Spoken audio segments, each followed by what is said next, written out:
are set to go. Good morning, everybody. This is the New Hampshire House Election Law Committee. We are scheduled this morning to vote on the remaining bills that we have before the committee in order to meet the deadline of crossover, because all bills passed out of the House need to go to the Senate, and we need time to do it. So our deadline to do that is indeed today.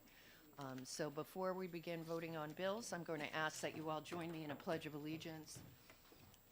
I pledge allegiance to the flag of the United States of America and to the republic for which it stands, one nation, under God, indivisible, with liberty and justice for all.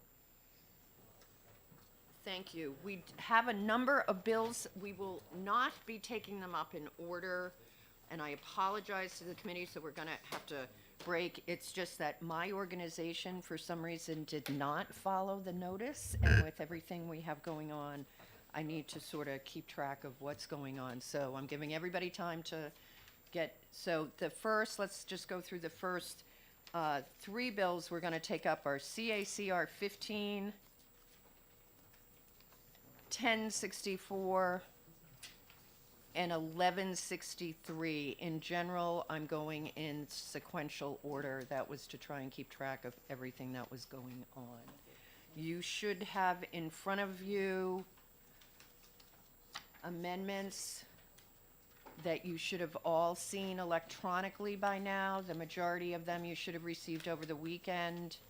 And some of them we have received here in the actual public hearing. And the last one you received was, of course, from your chair. Yesterday, there was a change I wanted to make with OLS that, of course, occurred to me over the weekend. So with that, I'm going to turn to CACR 15 relating to elections. This bill had an original public hearing on January 13th. It had a public hearing on a non-germane amendment on February 23rd. So the committee can vote on the non-germane amendment or the base bill. And at this time, I'd look for a motion on CACR 15. Representative McDonald. Yes, yes, Madam Chairman. I would like to move the amendment number 0735H ought to pass. Is there a second? I second that motion, Madam Chair. Representative Groen seconds it. Representative McDonald, would you like to speak to your motion? Yes, I would, Madam Chairman. Voter integrity continues to be a challenge here in New Hampshire, as many of us know, as all of us know. There's been a number of pieces of legislation introduced, and without success, at least so far. And a constitutional amendment would be another approach to this, and I think it should be followed and pursued. Thank you, Representative. Is there any further discussion on the amendment? We did discuss that at some public hearing. Representative Lane. Thank you, Madam Chair. I will not, I'm speaking to the amendment. It's not really necessary because it's already addressed in statutes, and we feel that it adds confusion by including the undefined term primary residency, and it also makes reference to a citizen of the state of New Hampshire, which is an unusual reference, and it creates confusion. So, thank you. Thank you. Any further discussion on the motion on the floor, which is OTP Amendment 2022-735? Seeing none, I'm going to ask the clerk to call the roll. Representative McDonald. Yes. Representative Prudhomme O'Brien. Yes. Representative Sweeney. Yes. Representative Hayward. Yes. Representative Alexander. Yes. Representative Terosian. Yes. Representative Barry. Yes. Representative Groen. Yes. Representative Quayle. Yes. Clerk is yes. Representative Chase. No.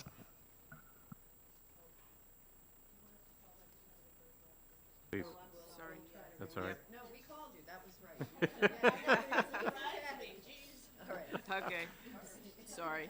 It was a test. She hasn't even sat on this committee before, and I'm like, Representative Bergeron. No. Representative, I don't know if I say it correctly, Massimilla? Oh, okay, No. but no. Representative Hamer. No. Representative Lane. No. Representative Freitas. No. Representative Hamblett. No. Representative Muirhead. No. Madam Chair. Yes. Okay, so. Uh, 11 Say Oh. no for me, thank you. I'm sorry, Representative Ward, no, okay. So it'll be 11 to 9. The amendment 735 as to CACR 15 has been adopted by the committee. Is there a further motion? Representative McDonald. Yes, Madam Chairman. I would like to move CACR 15 ought to pass as amended. Is there a second? I second that motion, Madam Chair. Thank you. Does anybody wish to speak to the motion, which is CACR 15 as amended by 735? I'm not seeing any discussion, so I'm going to ask the clerk to call the roll. Representative McDonald. Yes. Representative Prudhomme O'Brien. Yes. Representative Sweeney. Yes. Representative Hayward. Yes. Representative Terosian. Yes. Representative Berry. Yes. Representative Groen. Yes. Representative Quayle. Yes. Clerk is yes. Representative Alexander. Yes. Representative Bergeron. No. Representative Chase. No. Representative Ward. No. Representative Massimilla. No. Representative Hamer. No. Representative Lane. No. Representative Freitas. No. Representative Hamblett. No. Representative Muirhead. Madam Chair. Yes. Okay, 11 to 9.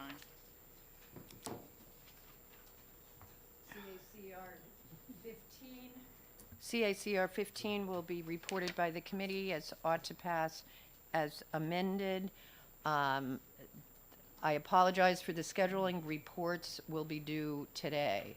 So we're going back to the old school where we used to pass out paper at the end of the session and no one was allowed to leave until their report was done.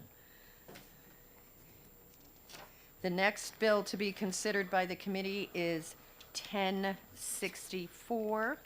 1064 is requiring the use of hand-marked durable paper ballots in elections. It also prohibits the use of any electronic device to count and tally ballots. There was a public hearing on this on January 13th. Is there a motion on 1064? Representative McDonald. Yes, Madam Chairman. I'd like to move HB 1064 FN in expedient to legislate. Is there a second? I second that. I'll give the second to Joan Hamblett. Thank you. And that's your fleeting moment of glory for that. It's not recorded anywhere else, just so you know. I'm not making light of the bill. I just appreciated that there were more than 1 second. Representative McDonald, would you like to speak to your motion? Yes, I would, Madam Chairman. There has been no evidence of hacking of these machines. The Windham audit was, with which we're all very, very familiar, did not produce any evidence of hacking. It came down to a folding issue that hopefully will not be repeated by any community, and especially Windham. If ultimately it's going to be determined that a community does not use the machines, it should be determined by that community and not be mandated by the state. So for that reason, I move this in expedient to legislate. Does anyone else want to speak to the motion? Representative Muirhead. Thank you, Madam Chair. I find Representative McDonald's arguments very persuasive, and also want to note that machine counting when procedures are followed is often more accurate than a hand count, and that needs to be remembered also, in addition to just how essential they can be in densely populated places. Does anybody else wish to speak to the motion? I am going to speak to the motion I understand the significant concerns that people have in regards to the conduct of elections, and by voting for this motion, I am not dismissing them. I do think we have handled the issue of using paper ballots in other legislation. So the reality is, I think the impact of this bill is in regards to the use of the electronic counting devices that are currently approved by the Ballot Law Commission. In my opinion, there are two different avenues that addressing machines should be taking. One is the local level. This meeting was specifically scheduled for today to allow the communities that had had this item brought forward on their warrant to vote. I understand that the communities that voted on this as a warrant article in their town were SB2 towns. A lot of them will be having town meetings later this week. But there is no town that voted yesterday that supported the elimination of the counting devices that are currently used. No town, including Wyndham. So I think that to require this for every community in the state would not be appropriate. The second reason I am concerned about the legislation coming forward this way is that by statute, we give authority to the Ballot Law Commission to address the use of machines.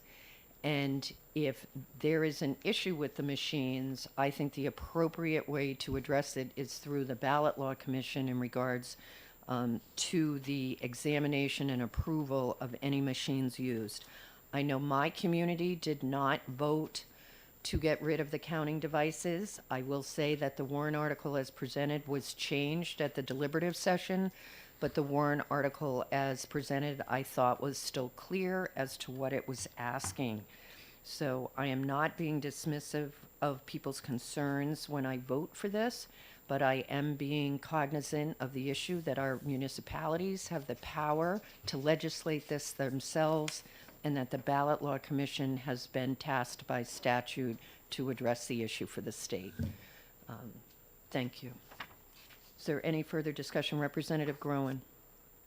Madam Chair, I would like to add to that we're going to be addressing this in two bills that are coming up. One of them specifically addresses overvotes and will require that any ballot that contains an overvote will be kicked back by the machine, and the voter then will place it in a separate box to be hand counted. So I think that deals with the primary issue that we've seen with regard to the machines.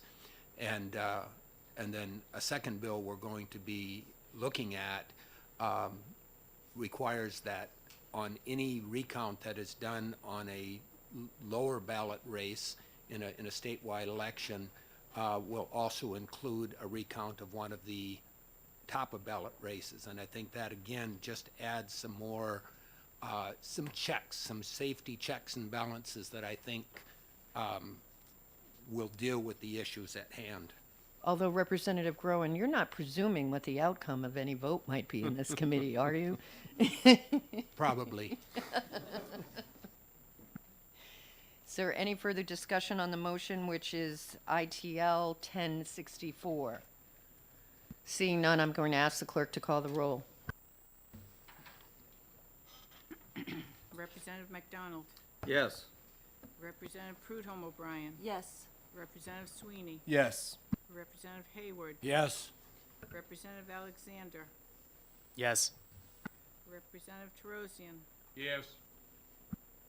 Representative Berry, Yes. Representative Groen, Yes.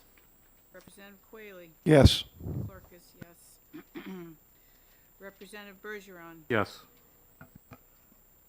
Representative Massimilla, Yes. Representative Ward, Yes.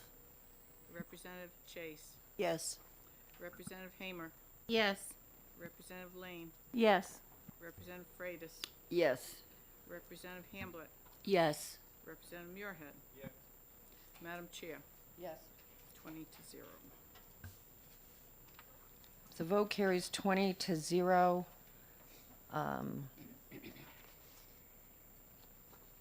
Let me ask the consensus. Do you think this should go on the consent or just put it on the regular calendar? Consent? Okay. Without objection, 1064 will go on consent. The next bill, again, trying to proceed numerically, because that's unfortunately how your chair got organized instead of how the notice went, is 1163. We received an amendment in committee, public hearing of 741 from Representative Porter, the prime sponsor of the bill, and I'm looking to see if that was one of the ones that got printed out. Does anybody know offhand? It did? Okay. I just can't find it. Okay, because it's the top one. All right, 1163, as introduced, required that ballots containing overvotes be returned to the voter for possible correction. It required the number of overvoted ballots and undervotes, and that there was an amendment presented that removed the requirement to provide the opportunity to correct overvotes, that is, that direct interaction with somebody else handling the ballot. And the amendment provides that overvoted ballots are to be hand counted after the polls close. The public hearing on this was in February on the 23rd. Is there a motion on 1163? Madam Chair, Representative Lane. I have a motion to pass the amendment that you just mentioned, 2020-0741H. Is there a second? Madam Chairman, I second it. The motion has been seconded. Would you like to speak to your motion? Yes, thank you. The amendment addressed concerns that were raised by the Secretary of State as to the original bill, and regarding the fact that it created two classes of voters. And so the amendment is designed to address the concerns that had been raised. And I think we had a very, for me, illustrative presentation by Representative Porter, so, as to overvotes, so. Is there any further discussion on the amendment, which is now before the committee for 1163, amendment number 741? Madam Chairman, I don't think I have a copy of the amendment. Representative Barry needs a copy. You gonna take care of him, Representative Alexander? That means we can blame you for the rest of the day?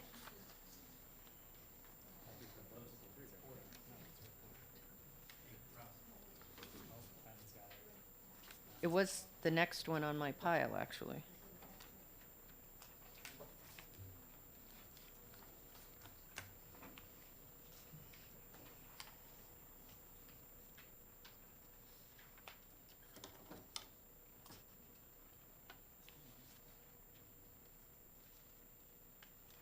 Okay, I have a question. Representative Barry. So on the amendment, the concern I raised in committee was that the machine spits the ballot back out, and we don't actually know why it spits it out. It could spit it out for a variety of reasons. The testimony was actually that the ballot counting machine would register as an overvote rejection. Okay, so it would display it overvote rejection. That's my Okay. understanding. And then it would be handed back to the voter, who would then put it into a box.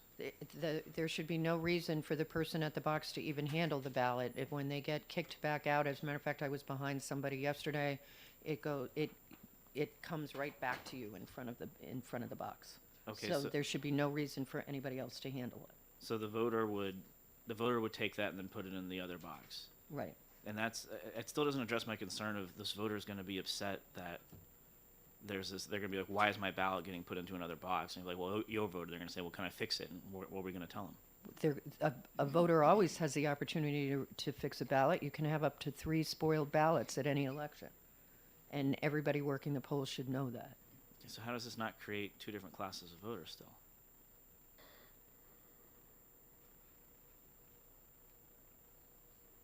In regards to a hand count town versus a machine count town. Correct.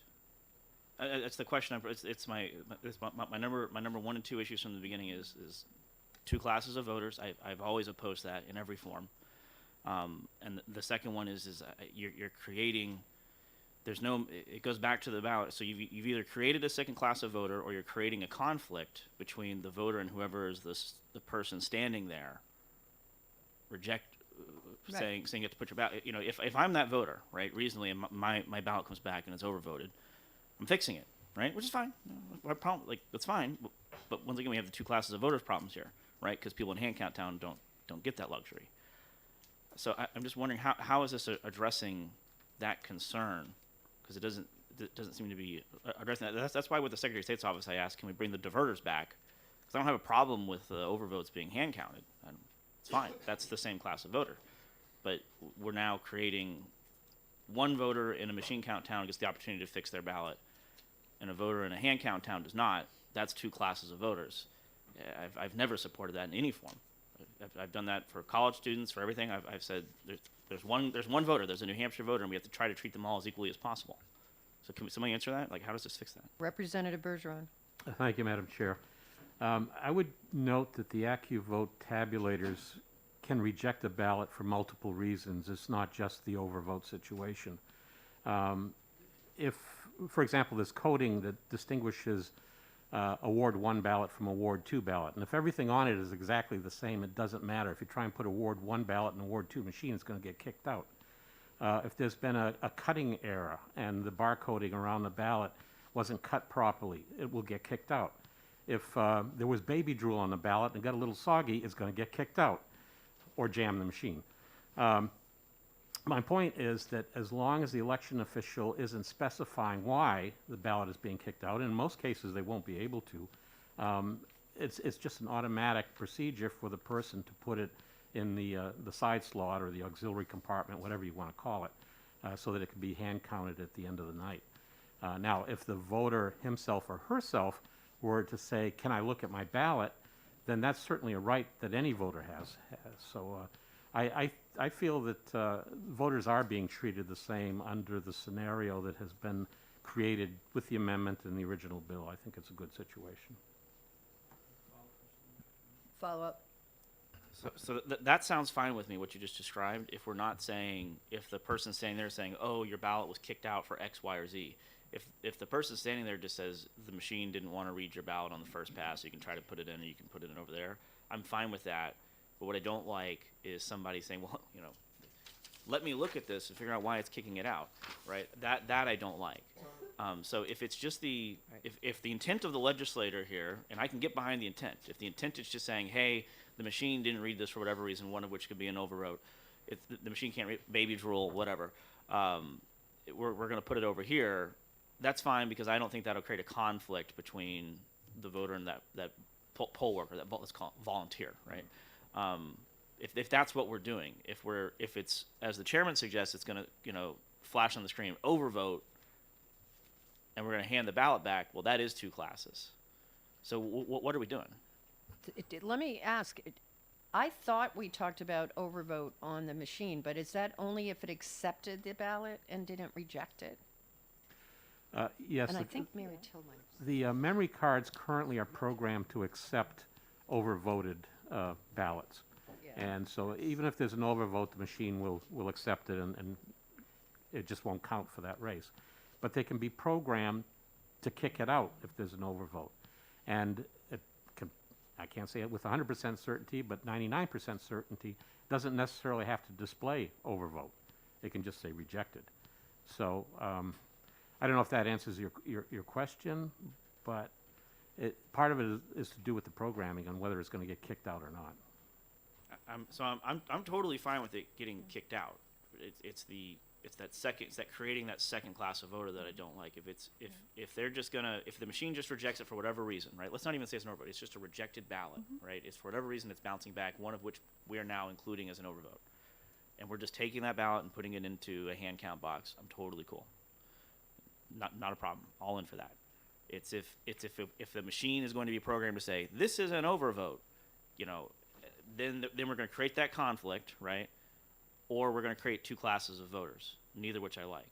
So if the legislative intent, if this is going to get down, and this is when they're looking at this in the future, if they're going to say, all right, the legislative intent was not to create two classes of voters, I'm voting for this. If we are going to inadvertently create two classes of voters, I have opposed that on everything that we have done, and I'll vote against it. So I'm just trying to figure out what exactly we're doing. If that's the intent, I'm all in. But All right, the chair is going to say that she apologizes because she might have created more confusion as to whether the overvote shows up on the screen.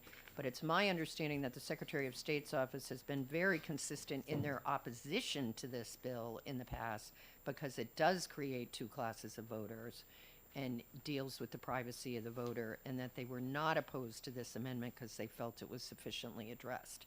So I'm not as familiar with the programming of the machines as I probably should Yeah. be, or Representative Bergeron, but I do know that that was the position of the Secretary of State. Representative Lane. Thank you. To address Representative Barry's point, I think Representative Porter worked with the Secretary of State because the intent was not to create the two classes. And she explained that it would just be put into the box, that the person wouldn't even see the ballot, hand it back and or put it back and put it in the auxiliary. So, that was her testimony, so, yeah.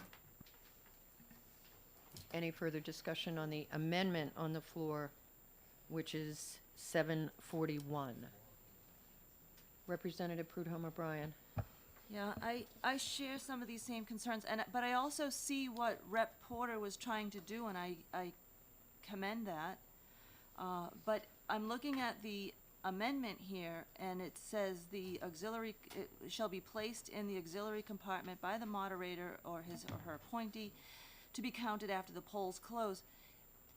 But at the same time, you have to explain to the voter that they have the chance to, and it doesn't get into this in the amendment, that you have to explain to the voter that they have the chance to re-vote if they want to. And I think a lot of voters, if they're already confused and are over-voting, then having to explain the over-voting situation to them will be very difficult and cumbersome in the moment of, I'm concerned about this. Representative Groen. So, first of all, I just want to correct the sentence that you just read, Representative Prudhomme O'Brien, just has to do with absentee ballots that are then placed in there by the moderator.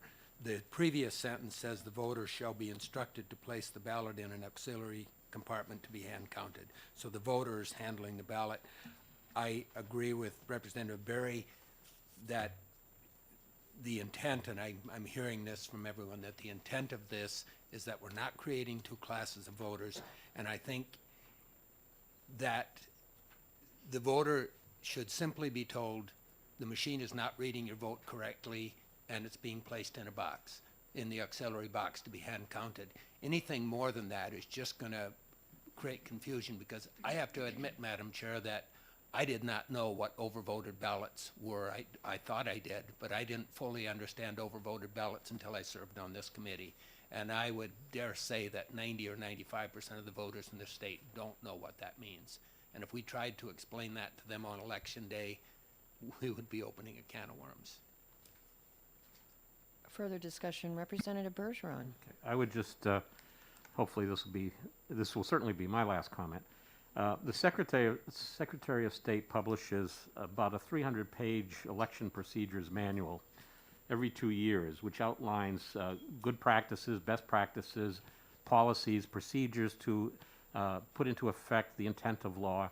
In addition to that, they run training sessions prior to elections throughout the state so that election officials can get updated on some of the changes, both to law and to procedures. They do training sessions at the City and Town Clerks Association every year at their annual meeting.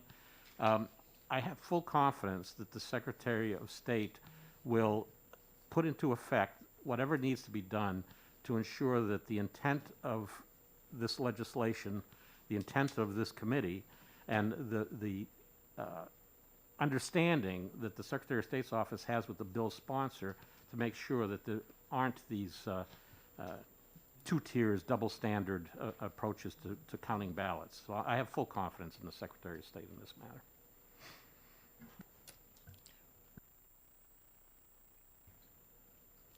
Thank you, Madam Chair. I would just add that this bill had been proposed last session and was tabled, but had it gone through last session, we would have avoided the Windham incident probably.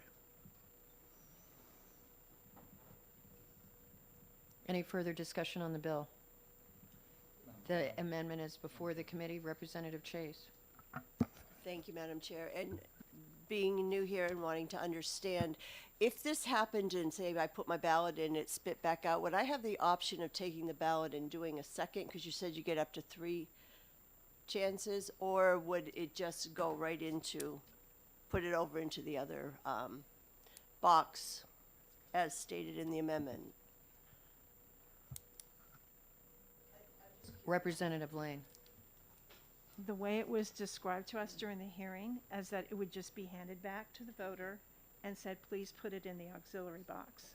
No mention of why it's being rejected, and I think you addressed that was addressed. So they would not have that opportunity unless they took it and realized, oh my God, but nothing that is said by the person handing the ballot back by whoever the worker is. Further discussion? Anybody else? All right, seeing no further discussion, I'm going to ask the clerk to call the roll on Amendment 741 to Bill 1163. Representative McDonald, Yes. Representative Prudhomme O'Brien, No. Representative Sweeney. Yes. You're here, okay.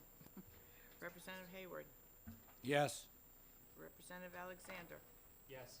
Representative Terosian, Yes. Representative Berry, Yes. Representative Groen, Yes. Representative Quayle, Yes. clerk is yes. Representative Bergeron, Yes. Representative Chase, Yes. Representative Ward, Yes. Representative Massimilla, Yes. Representative Hamer, Yes. Representative Lane, Yes. Representative Freitas, Yes. Representative Hamblett, Yes. Representative Muirhead. Yes. Madam Chair. Yes. Okay, it's 19 to 1. The amendment carries 19 to 1. The motion, the bill before the committee is now 1163 as amended by 741. Is there a motion? Representative Lane. I would move ought to pass on House Bill 1163. Is there a second? Second, Madam Chairman. Representative McDonald seconds it. Is there any discussion on the motion? The motion on the floor is ought to pass as amended, 1163, amendment number 741. I'm going to ask the clerk to call the roll. Representative McDonald, Yes. Representative Prudhomme O'Brien, No. Representative Sweeney, Yes. Representative Hayward, Yes. Representative Terosian, Yes. Representative Berry, Yes. Representative Groen, Yes. Representative Quayle, Yes. clerk is yes.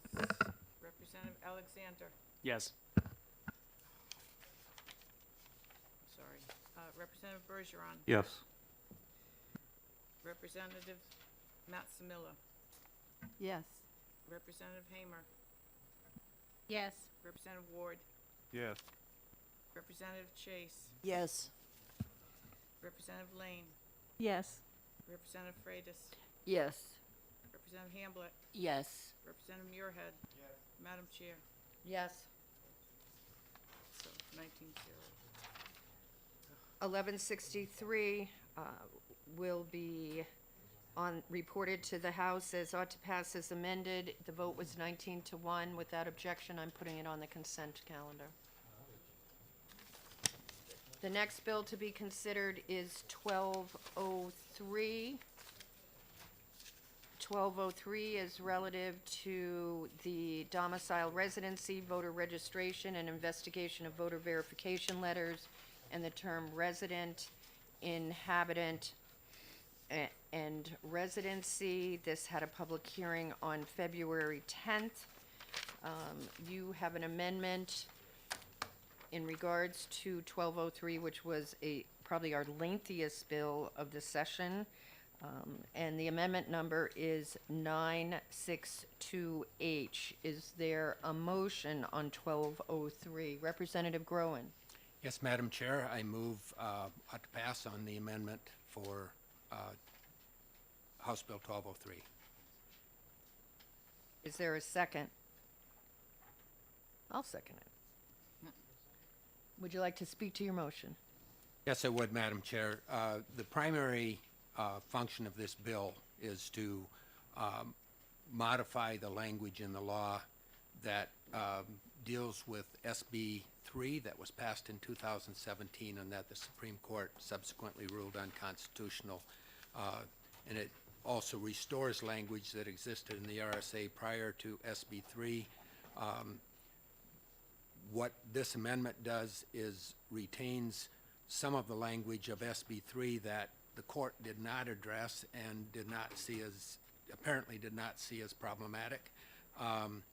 And that language, some of the things that were retained, it keeps in 654(2), 1 and 2, a clear definition of temporary presence and absence.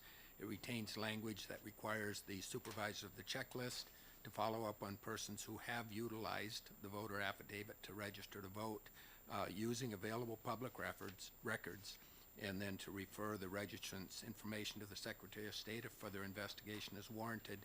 And it retains language that keeps the distinction between voters who register prior to 30 days before an election and those who register 30 days or less before an election. But it does some modification to that, in that it does allow for the use of an affidavit by a registrant who does not have the required documentation and cannot obtain that documentation. And an example of that would be a person who's homeless and just simply cannot come up with that documentation to prove that he or she is a resident. So those are the primary changes in the amendment, and I urge the committee to support.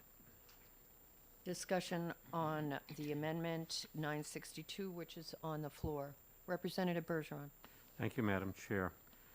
While I appreciate the effort that the sponsor of the amendment has put into this to try and remove some of the issues which the Supreme Court said were essentially unconstitutional, including the harsh penalties that were provided in the original Senate Bill 3 from 2017, I would point out that the Secretary of State, during his testimony on the original bill, said that there really needed to be a lot of work put into the language that Senate Bill 3 put into law. It needed to be cleaned up, and there's still more work to be done here. For example, in the Supreme Court decision, the court found fault with the two-tiered registration system. That's a voter registration system where there's a form for everybody who registers to vote 31 days or more prior to an election, and a different form for those who are registering to vote within 30 days of an election. And the court pointed out that the two-tiered registration system no longer functions, as it's no longer an affidavit to submit within 30 days of an election. Well, the only difference I could see in the amendment between the two voter registration forms is a paragraph that says, I understand that to make the address I have entered above from my domicile for voting, I must have an intent to make this the one place from which I participate in democratic self-government, and must have acted to carry out that intent. I'm not sure what that clause, must have acted to carry out that intent, really means, because there's really no definitions as to what constitutes proof of prior actions to have carried out that intent. In short, I appreciate the effort that's been put into amending sections of the statutes, but I think there's still more to be done, and I would rather see that we have an opportunity to vet the language in this amendment in more detail and not pass it on at this time. Further discussion, Representative Groen. This is a very complicated matter. I think we all realize that. There's been many, many hours, hundreds of hours of work have gone into this in the past in SB 3, and I'm sure in drafting HB 1203 originally, and now in looking at the amendment. I do not claim perfection on this amendment, but I also am committed to work with the Senate when, I hope, this goes forward to the Senate and we can address these issues as we go forward. I'll say I'm not sure I agree with Representative Bergeron's interpretation of the 30-day issue and what the impact was in SB3 as compared to this amendment. I do think it's important that something go forward, because I think we had testimony from people at public hearing who had obviously put a great deal of effort into looking at the statute and proposing something, and the part of the statute they were working on was no longer being enforced because of the court ruling. So I think it's important we get that out. I think it's unfortunate that the amendment attempted to do more than just repeal it, which made, I think, for Representative Groen, it more difficult to go through to determine how to put things back to where it was before SB3 and what might make sense to retain. So I want to thank Representative Groen for his work on this. And while there might be some changes that might make some sense, I think for the House at this process, this amendment is a good thing for the public. Any further discussion?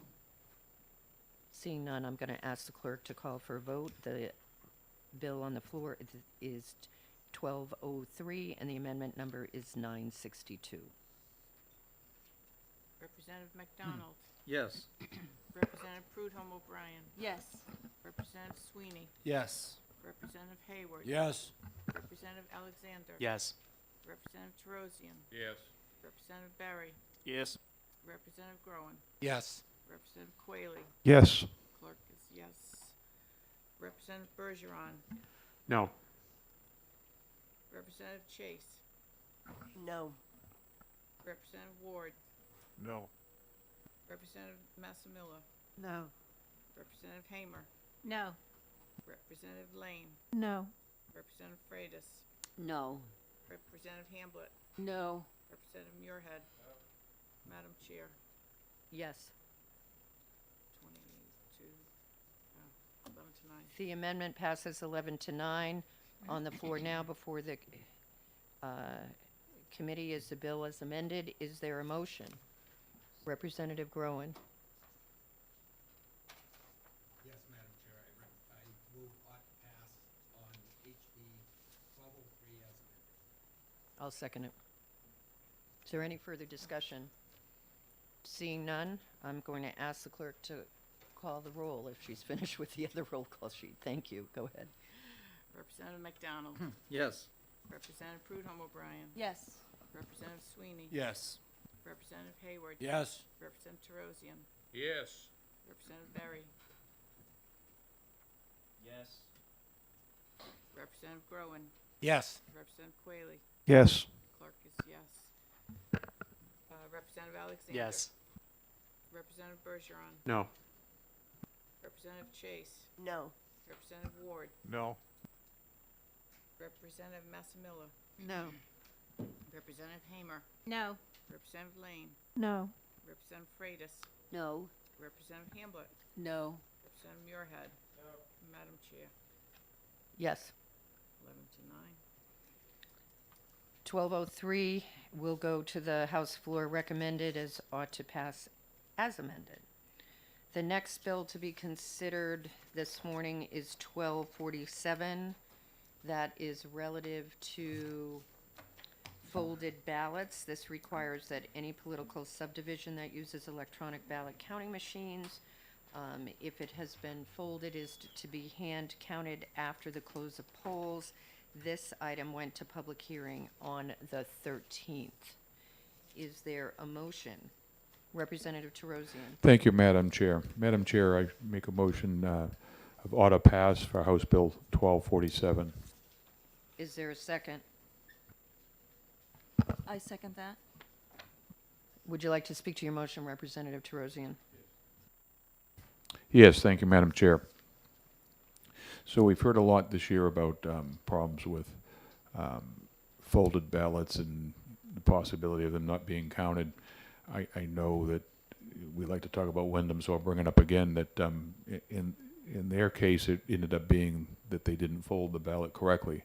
But I did talk to my town clerk and moderator and others that have told me that it sometimes happens it's more likely with a folded ballot than one that's not folded.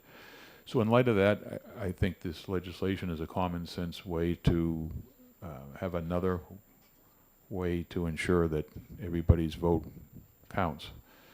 And so that's why I think it's prudent to pass this bill to ensure that in most cases the folded ballots are ones that are absentee ballots, that these will be hand counted.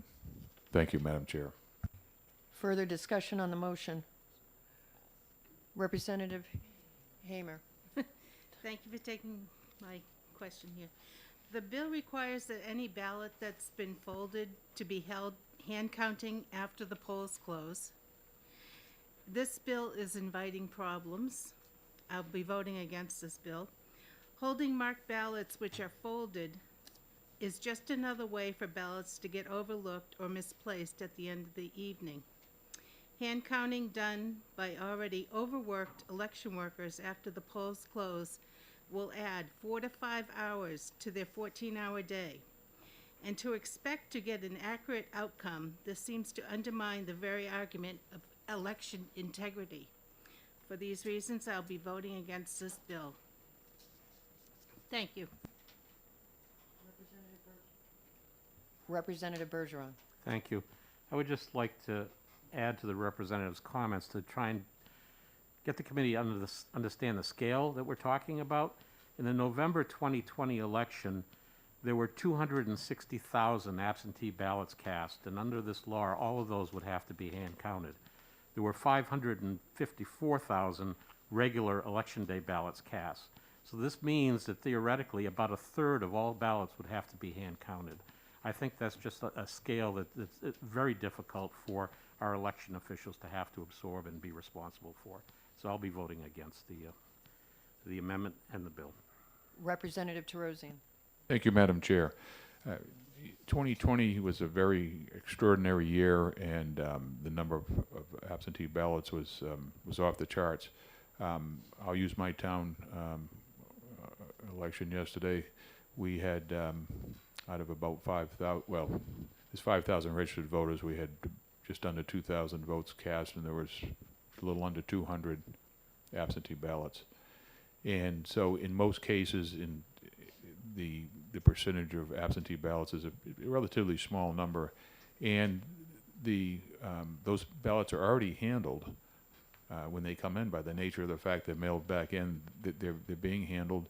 We did have a write-in candidate that did quite well yesterday, and I was an observer there and saw that the ballots were counted what appeared to be accurately, fairly, and quite frankly, quite efficiently. So again, this is another way to ensure that we don't miss any votes that should count. Thank you.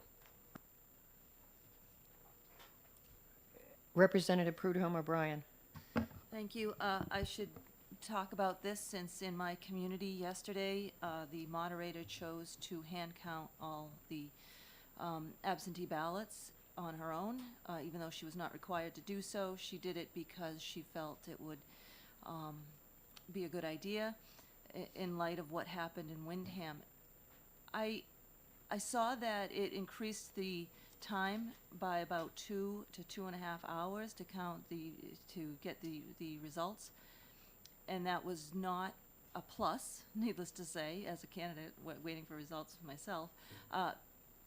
But if it does make people more confident in the elections, then I am in favor of it.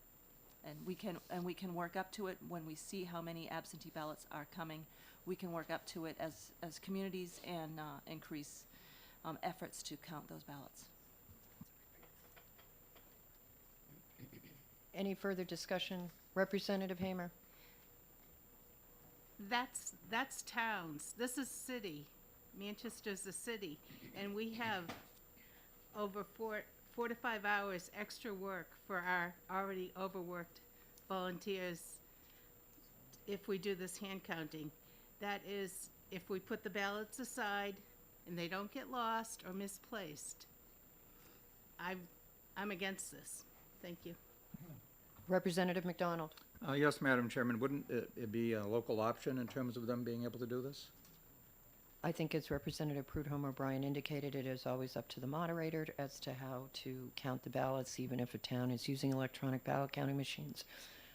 It is up to the moderator to decide that. It's my understanding, for example, if machines break down and they have to hand count them, that will be what the moderator has to do.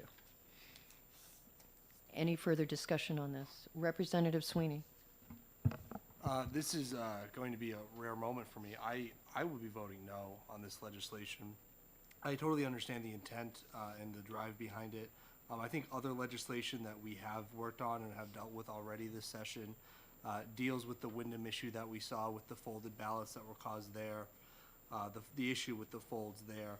And Representative Prudhomme O'Brien, your testimony, your statement actually put me into the column where moderators and local election officials can already decide to count folded ballots separately from the machine count.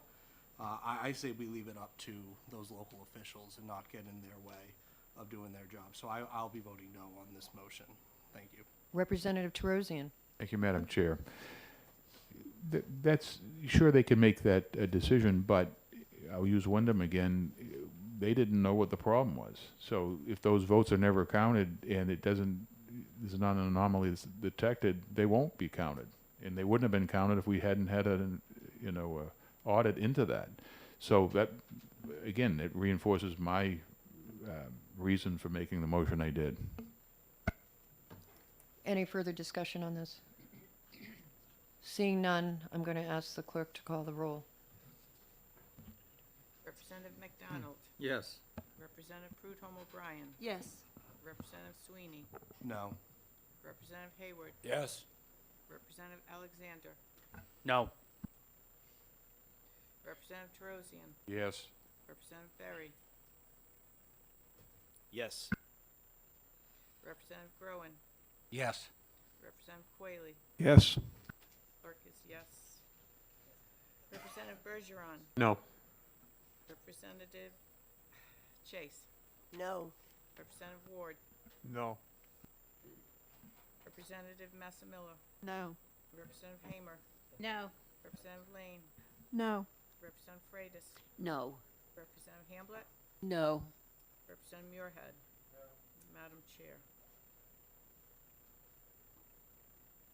Hello? Yes. Checking the We don't get that one. Okay, so. 11, well, it's 9 to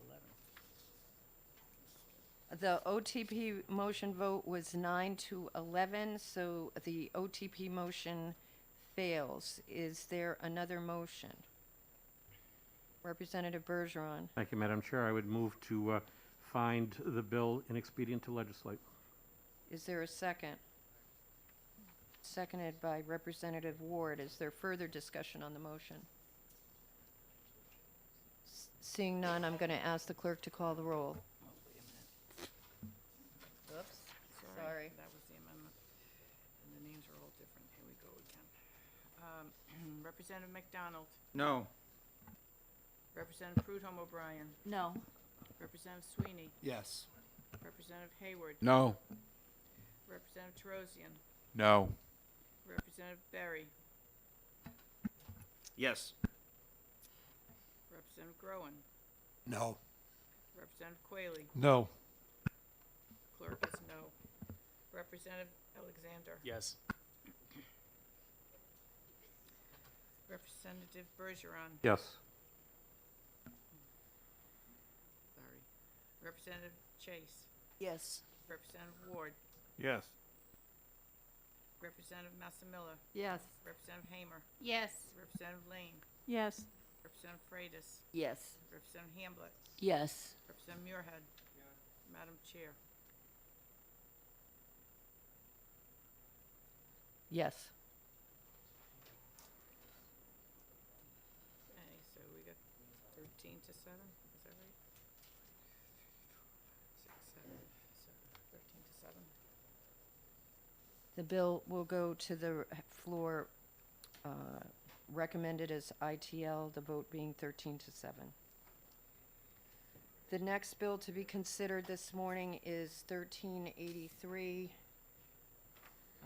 This is relative to electronic copies of absentee ballots. There was a public hearing on January 19th. Is there a motion? Madam Chair, I move inexpedient to legislate. Representative Sweeney moves inexpedient to legislate. Is there a second? Yes, Madam Chair, I second that. Representative Barry seconds it. Would one of you like to speak to the motion? Thank you, Madam Chair. You know, unfortunately, sometimes sponsors bring forth legislation to this body that's just not ready for prime time. And so, but more seriously, this legislation, we've talked with a lot of other pieces of legislation, and I find that we've already addressed the intent of this legislation. So that's why I would find this inexpedient to legislate. Thank you. Is there further discussion on the motion? The motion is to recommend 1383 as inexpedient to legislate. Representative Bergeron. Thank you, Madam Chair. I'll be supporting the motion to find this inexpedient to legislate, in part because the Secretary of State's office notified us that they're having vendor issues right now in being able to generate these reports, and there was no guarantee that they're going to be able to have that fixed in time for the fall election. So I'll be supporting the motion. Further discussion on the motion, which is inexpedient to legislate on 1383. Seeing none, I'm going to ask the clerk to call the roll. Representative McDonald. Yes. Representative Prudhomme O'Brien. Yes. Representative Sweeney. Yes. Representative Hayward. Yes. Representative Alexander. Yes. Representative Terosian. Yes. Representative Berry. Yes. Representative Groen. Yes. Representative Quayle. Yes. Clerk is yes. Representative Bergeron. Yes. Representative Chase. Yes. Representative Ward. Yes. Representative Massimilla. Yes. Representative Hamer. Yes. Representative Lane. Yes. Representative Freitas. Yes. Representative Hamblett. Yes. Representative Muirhead. Yes. Madam Chair, Yes. 20 to 0. 1383 will be recommended inexpedient to legislate. 20 to 0 is the vote. Without objection, it will go on consent. The next bill to be considered this morning is 1457. This is relative to the chain of custody of ballot boxes after election. It had a public hearing on January 20th, and you should have an amendment on this.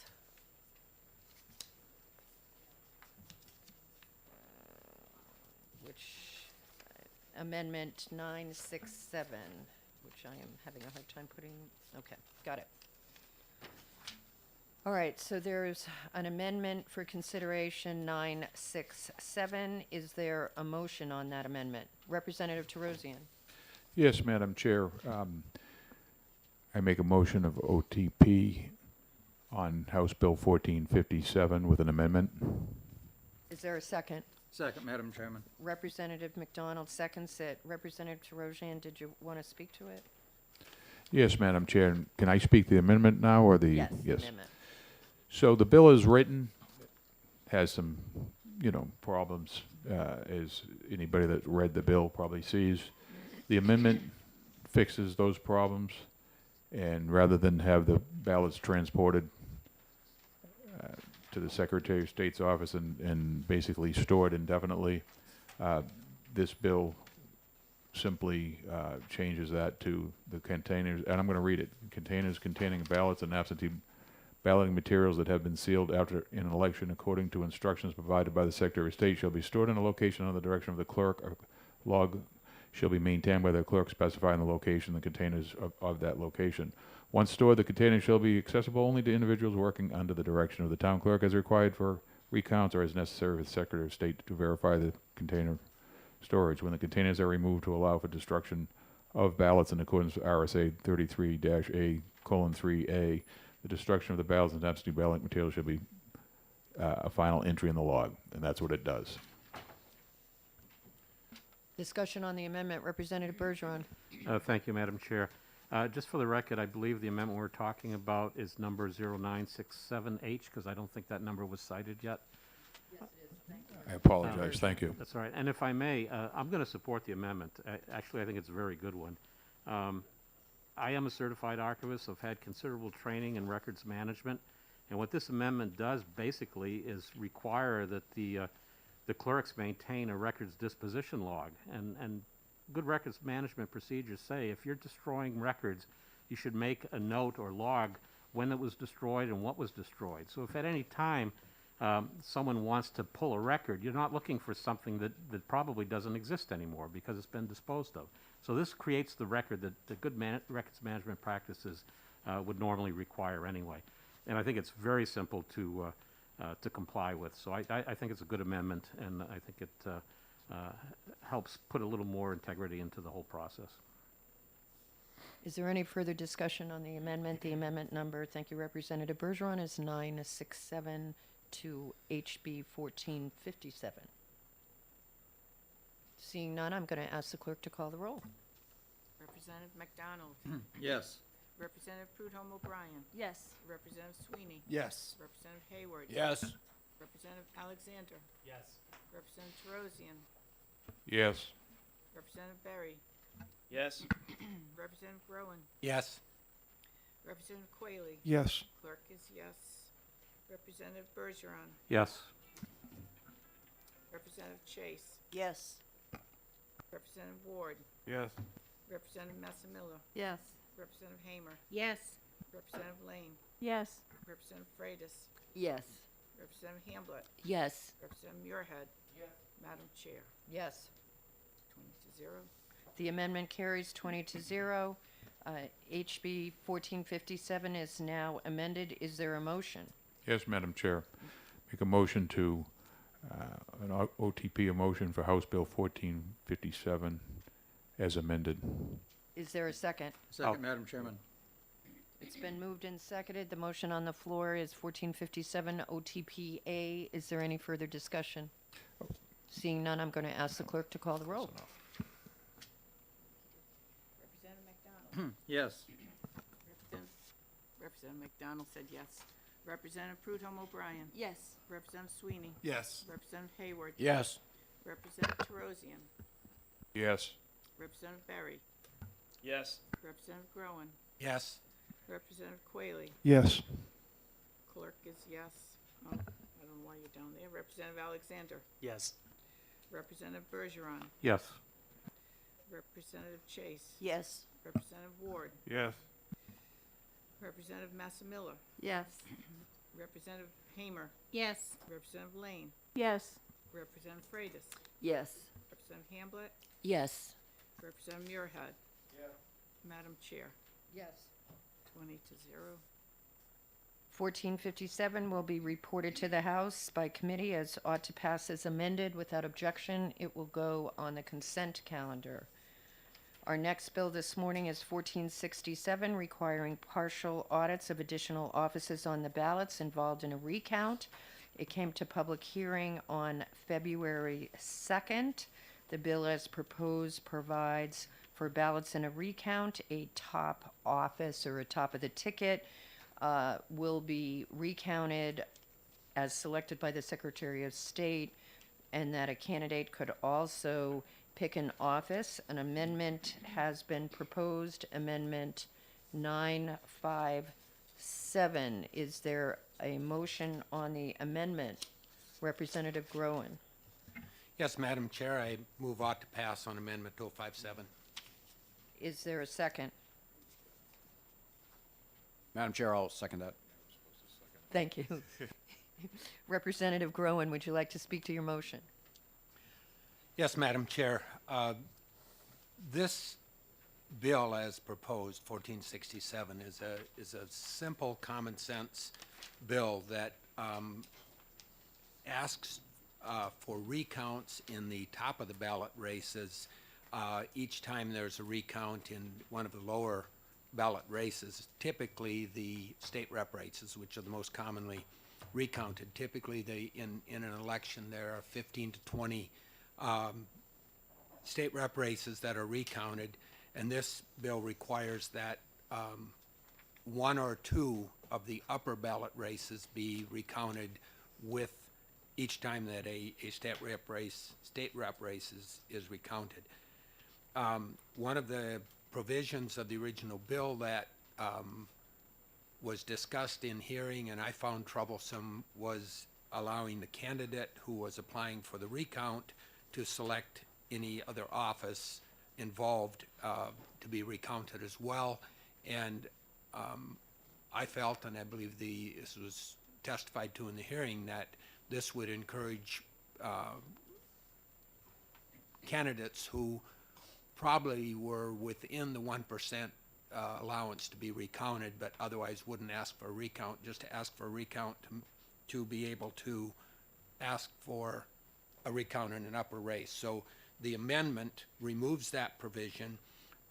It also, instead of specifying that the Secretary of State would specify one race to be recounted, one of the upper ballot races to be recounted, let's say for governor or for executive council, that would then be the race that was recounted throughout. The amendment changes that and says that for each subsequent recount, a different one of those upper five races would be recounted, so that if there were 15 recounts, there would be 3 recounts of each of the upper ballot races. Now, in the last 40 or 50 years, we have had very few, if any, recounts in many of these upper ballot races, and I think it is just really good practice to have some regular recounts of the upper ballot races, and it is going to be pretty random because we never know where the state rep races are that are going to be recounted. So I think this is a common sense bill, and I ask for your support for this amendment. Further discussion on the amendment, Representative Bergeron. Thank you, Madam Chair. First, let me qualify what I'm about to say after I say my first statement. I fully support some kind of audit process here in the state of New Hampshire. There are more than 40 states in the country that have some kind of post-election audit procedure in place. They're quite different. You know, some have traditional post-election audits. Some use something called a risk-limiting audit, procedural audits, post-election audits under certain circumstances. There are a lot of different approaches to conducting post-election audits. We had a bill before us last session, which was a little more detailed than what's being presented today, House Bill 524. And we retained that bill because, part of the argument for doing so was that it was a very complex issue. There are a lot of ways to go about conducting post-election audits, and it really needed further study so that we could find the right type of approach that would work best for New Hampshire. I am going to oppose this for the same reasons that the committee decided to send House Bill 524 to retain it last session.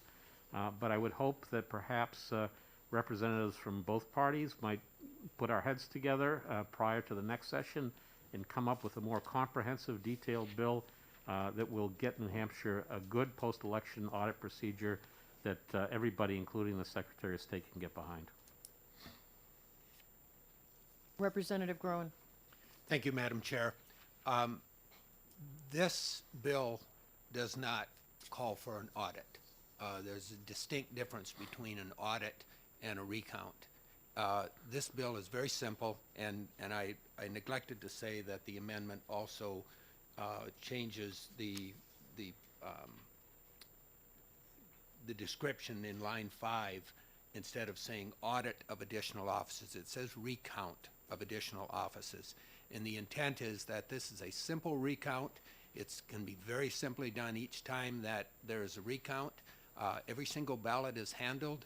So at this point, the people who are recounting are counting 2 races instead of 1, or 3 races instead of 1. It's a very simple bill. It's not an audit. It's just a simple procedure to do a simple spot check on the accuracy of our counts. Further discussion, Representative Lane. Thank you, Madam Chair. Did I understand you to say that the word audit had been changed in the amendment to recount? Yes, it has, but what I'm realizing is that OLS didn't relabel what it called the new section. And that won't go into statute. I'm Oh, confu- no, I'm I see, confused. look at line 6, Representative Groen. Representative Ward, was Yeah. that what you were gonna say? Yeah. And, Madam and Chair. 8 as well, it says audited. Madam Chair, Go ahead, Representative Groen. when I changed in line 5, it says recount, that had previously said audit, and I realized last night that I neglected to change the word audit in the 2 following references, and I will either bring an amendment to the floor for this. What I would prefer to do is deal with this when it goes to, hopefully when it goes to the Senate, and ask that the Senate change those words to recount, because the intent is, this is a simple recount, not an audit. Representative Muirhead. Turn your mic on, please. Do you know, Madam Chair, if it'd be permissible to move to amend the amendment in this forum? I think technically what we used to do was run across the street and actually bring the amendment over and stand there and wait for it. I don't know if we can send an email over to that effect with high priority. Anybody on? Madam Chairman, I'm happy to send the email over right now, and can we come back to it at the end of this executive session if we Yeah, have it why back? don't, if Representative Barry, you are quicker on, I'll take care of that right now, Madam if Chairman. you send Madam it Chair? over. Representative Bergeron? Might I suggest if the amendment's being drafted, that the title of the bill also be changed? So lines 3, 6, and 8, audit should either be removed or, if appropriate, recount should be inserted. And then the title as well, instead of saying requiring partial audits? Right. It Partial should be recount. just say, That would be correct. right. All right, so Representative Barry, thank you very much for contacting OLS and put the little flag on it for high priority. And I will just note to Representative Bergeron's comments, I will be asking for members who are interested in working on an audit bill to be doing so after crossover. We have a Senate bill coming over that provides for an audit for the 2020 election. And so I will be looking for people to take a look at that.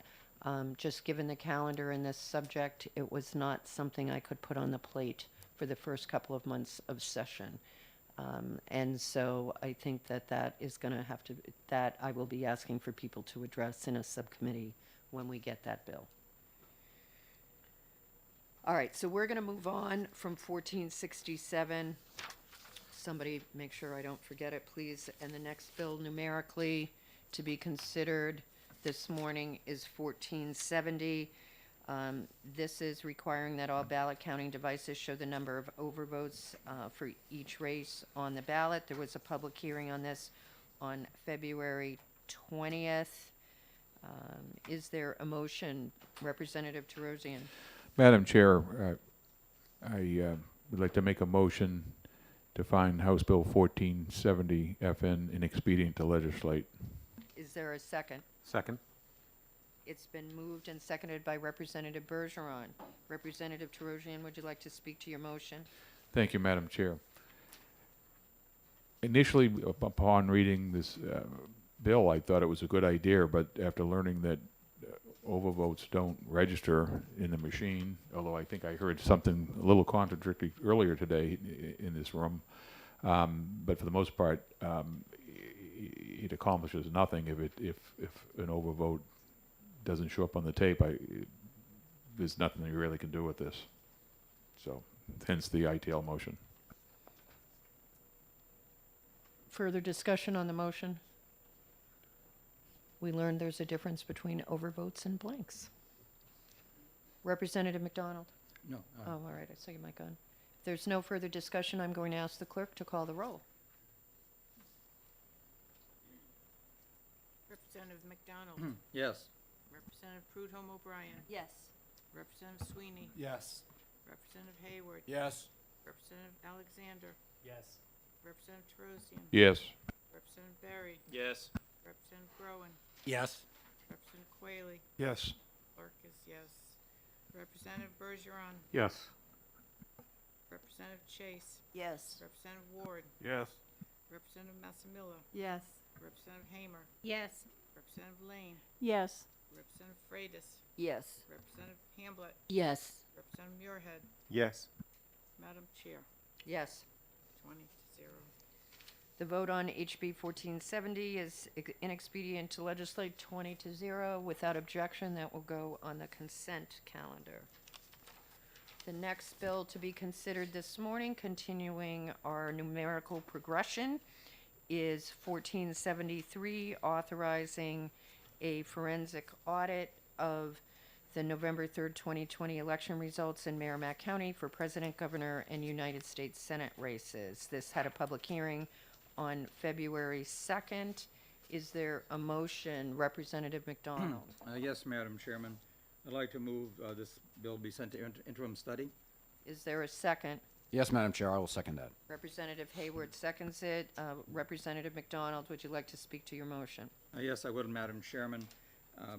There's been much discussion in this committee over the course of this term about audits, and many bills we've considered, some we've recommended, inexpedient to legislate.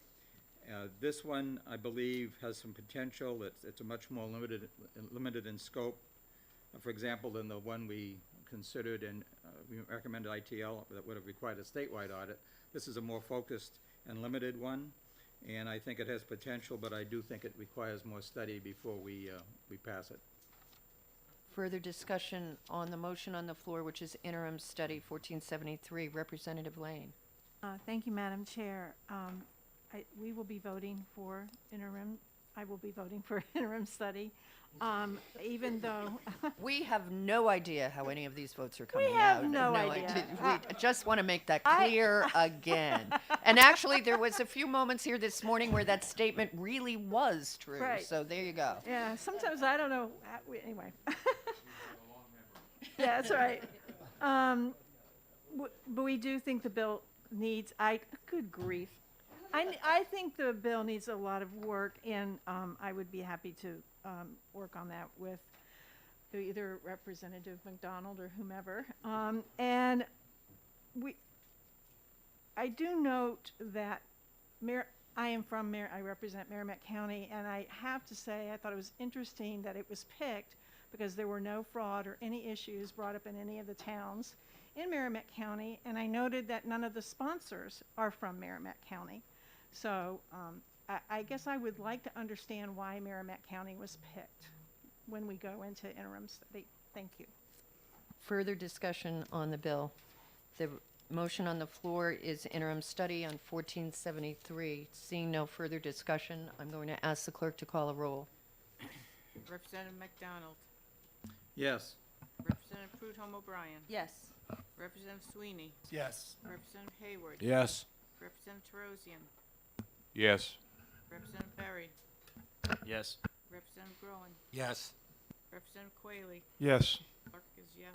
Representative Alexander, Yes. Representative Bergeron, Yes. Representative Chase, Yes. Representative Ward, Yes. Yes. Representative Massimilla, Yes. Representative Hamer, Yes. Representative Lane, Yes. Representative Freitas, Yes. Representative Hamblett, Yes. Representative Muirhead, Yes. Madam Chair, Yes. 20-0. 1473 will be reported to the House interim study, and we will be adding to the list of volunteers that apparently came forward today. 1485 is the next bill we are addressing Excuse- this morning. This is relative, Madam Chair, oh, I'm sorry. would it be possible to put that on consent Oh, I'm calendar? sorry, yes, that should, 1473 without objection. I'm going to put it on consent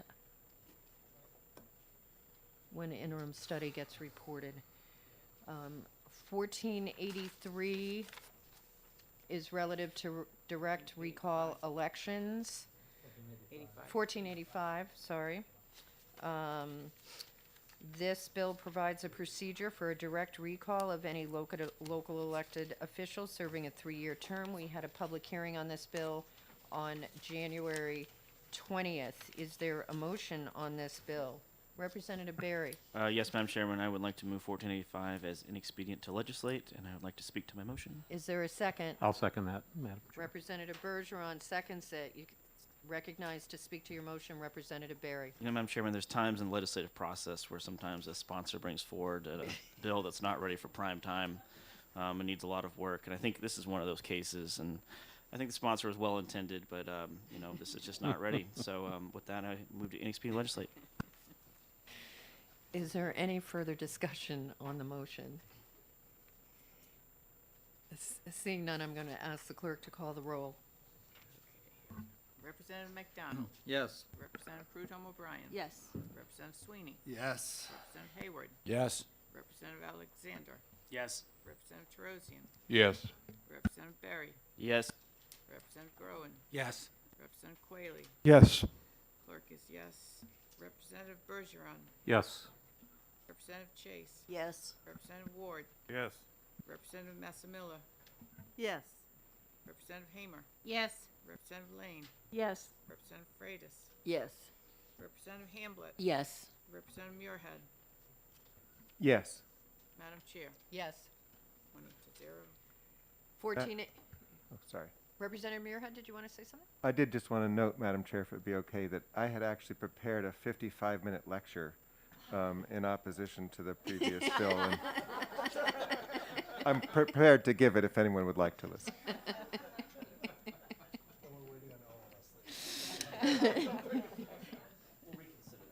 Maybe we should develop like a CLE process where we can all lecture each other on a particular topic and pass out certificates of the Election Law Committee for endurance. How's that? All right. So 1485 has been voted inexpedient to legislate 20 to 0 without objection. That will go on consent. The next bill numerically to be addressed this morning is 1522. 1522 is requiring the use of ballots with embedded security and relative to the chain of custody of absentee ballots. There was a public hearing on this on January 20th. Is there a motion on 1522? Yes, Madam Chairman, I'd move inexpedient to legislate. Is there a second? I'll second it, Madam Chair. Representative Bergeron has seconded. Representative McDonald, would you like to speak to your motion? Yes, I would, Madam Chairman. Again, all of us are concerned about election integrity. We have different, ways we want to get there, but we all have concerns about that. This bill at this point in time would appear to be very onerous in terms of implementation and also in terms of the testing and the validation of the ballots. And for that reason, I don't think we're there yet, and I move inexpedient to legislate. There further discussion on it. Representative Bergeron. I concur with what Representative McDonald said. I would just add that my primary reason for not supporting the bill is the decentralization of the printing of ballots. That's a real concern. The Secretary of State's office pays for the ballots. They know how many need to be ordered based on projections of turnout. They're able to do the quality control and ensure the ballots are being printed and shipped in a manner that meets the needs of all towns and cities throughout the state. So I think this would actually create more problems than would it hopefully solve. So I will support the motion. Representative Groen. Thank you, Madam Chair. I agree with Representative Bergeron on the decentralization of the purchases. I think that just introduces problems. I do want to add that I support the idea of using the available technologies to make sure that the ballots are printed on secure paper that can't be duplicated. And I think that's for another time, but that was only one part of this bill, and much of it was just simply, I don't believe was appropriate to pass. Further discussion. Representative Terosian. Thank you, Madam Chair. I agree with what the last representative just said. I like some of the aspects of this bill. I don't think the technology is there yet for embedded security, but I hope someday we do go to this, and I hope it's sooner rather than later when the technology is available. Thank you. Further discussion on the bill. I just want to make a comment on the technology. The Secretary of State's office did reach out to a vendor in regards to secure ballots, and there was a demonstration done that I had the opportunity to go to, and it was really a slide presentation in regards to what they could do. And what it was DNA in the ink, where the ink would have encoded synthetic DNA. I need to tell you that I sat through half of the presentation wondering how we would pick which legislators' DNA we were going to put on the ballot, but then they told me it was going to be synthetic, and I was actually a little disappointed. So the ink actually has a DNA put on it, and the ballot itself gets like an infrared marking on it. The polling place would be given a special pen that can pick up the stamp that is placed on the ballot to verify that the ballot was one that was issued in accordance with the security that had been placed on the ballot. And if there was any question on whether the ballot was good, you would then test the ink on the ballot. The reality is that the test of the ink is not immediate. It is weeks. And in fact is a PCR test similar to what is used for COVID testing. And we all know how excited and how we all agree on that process. So it was interesting for the technology that's out there and that is available. I will tell you, I also went to another presentation that was available to legislators on the state-of-the-art security for balloting, and the reality is there were just a general reference to secure paper, and I just explained to you what a secure paper methodology would be. I don't think it's workable at this point in time. And as far as the security of it, what was presented in that particular thing was really cameras to keep an eye on all ballots at all times. And I won't get into where the cameras are coming from or that kind of thing. And the reality is that for the actual polling place to make a determination that a ballot presented is not appropriate at this point, to be able to do it immediately with 100% confidence doesn't sound like it's there. So just so everybody is aware, those kind of inquiries are ongoing in regards to what can be done for security. All right. I'm going to ask the clerk to call the roll. The motion on the floor is inexpedient to legislate. The bill is HB 1522. Representative McDonald. Yes. Representative Prudhomme O'Brien. Yes. Representative Sweeney. Yes. Representative Hayward. Yes. Representative Terosian. Yes. Representative Berry. Yes. Representative Groen. Yes. Representative Quayle. Yes. Clerk is yes. Representative Alexander. Yes. Representative Bergeron. Yes. Representative Chase. Yes. Representative Ward. Yes. Representative Massimilla. Yes. Representative Hamer. Yes. Representative Lane. Yes. Representative Freitas. Yes. Representative Hamblett. Yes. Representative Muirhead. Yes. Madam Chair, Yes. 20 to 0.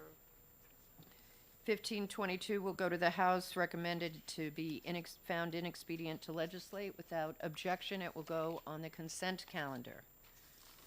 The next bill to be considered, continuing sequentially, is 1527. This is relative to the storage of total vote counts produced by electronic ballot counting machines. You should have an amendment that has been prepared by Representative Bergeron 222. Is there a motion in regards to the amendment, Representative Bergeron? Thank you, Madam Chair. I would move to amend House Bill 1527 with Amendment 0222H. And I'd It- like to speak to that motion. Thank you. Is there a second? Representative Ward seconds it. Representative Bergeron? Thank you, Madam Chair. The original bill would require that the clerks scan the AccuVote totals tapes at the end of the night, submit them to those scans to the Secretary of State. The Secretary of State would then have to create spreadsheet documents itemizing all the data. And part of the testimony was that it only takes a few minutes. I can tell you from my experience that a lot of what is done at the end of an election just takes a few minutes. And that doesn't mean I'm not still going to be out there delivering returns to the state police barracks at 2 or 3 in the morning, because there are just so many tasks to conclude. I would also point out that these tapes, depending on whether it's a primary or a general election, could be up to 3 feet long, maybe more. So the only way that the clerk's going to be able to get it on their scanner is to cut it up in pieces and put it on their copy machine. That's usually what the clerks use for scanners. And then I suppose they would be subjected to criticism for mutilating the tapes before they were scanned. I just don't think it's necessary to go through all this exercise in order to make the information that's on those tapes available to the public if they want to see it. Currently, in the election procedure manual, the Secretary of State directs the clerks to submit a long report tape to the Secretary of State with the return of votes. So it's apparently already being done, although I can't say that 100% of the clerks are compliant with that. That directive appears on page 94 and 95 of the Election Procedures Manual. So what my amendment does is codify that directive and require that the clerks submit a copy of the tape to the Secretary of State. So now we'll know that all these tapes will be available in a centralized location if anybody wants to examine them statewide or from multiple towns. It also requires that a copy of that tape be kept with the clerk's copy of the official return of votes. So if there was someone that is local and wants to see the tape's results, they're still available. They're retained. Because right now it's just a working document and there's no requirement that the tape be retained once the official returns are completed. So I think this amendment would address some of the access issues that people raised during the public hearing without creating an unnecessary and burdensome requirement that involves scanning and developing spreadsheets and putting it all on the websites and so on and so forth. So that's the purpose of my amendment. Further discussion on the amendment? I'm seeing none. I'm going to ask the clerk to call the roll on the amendment.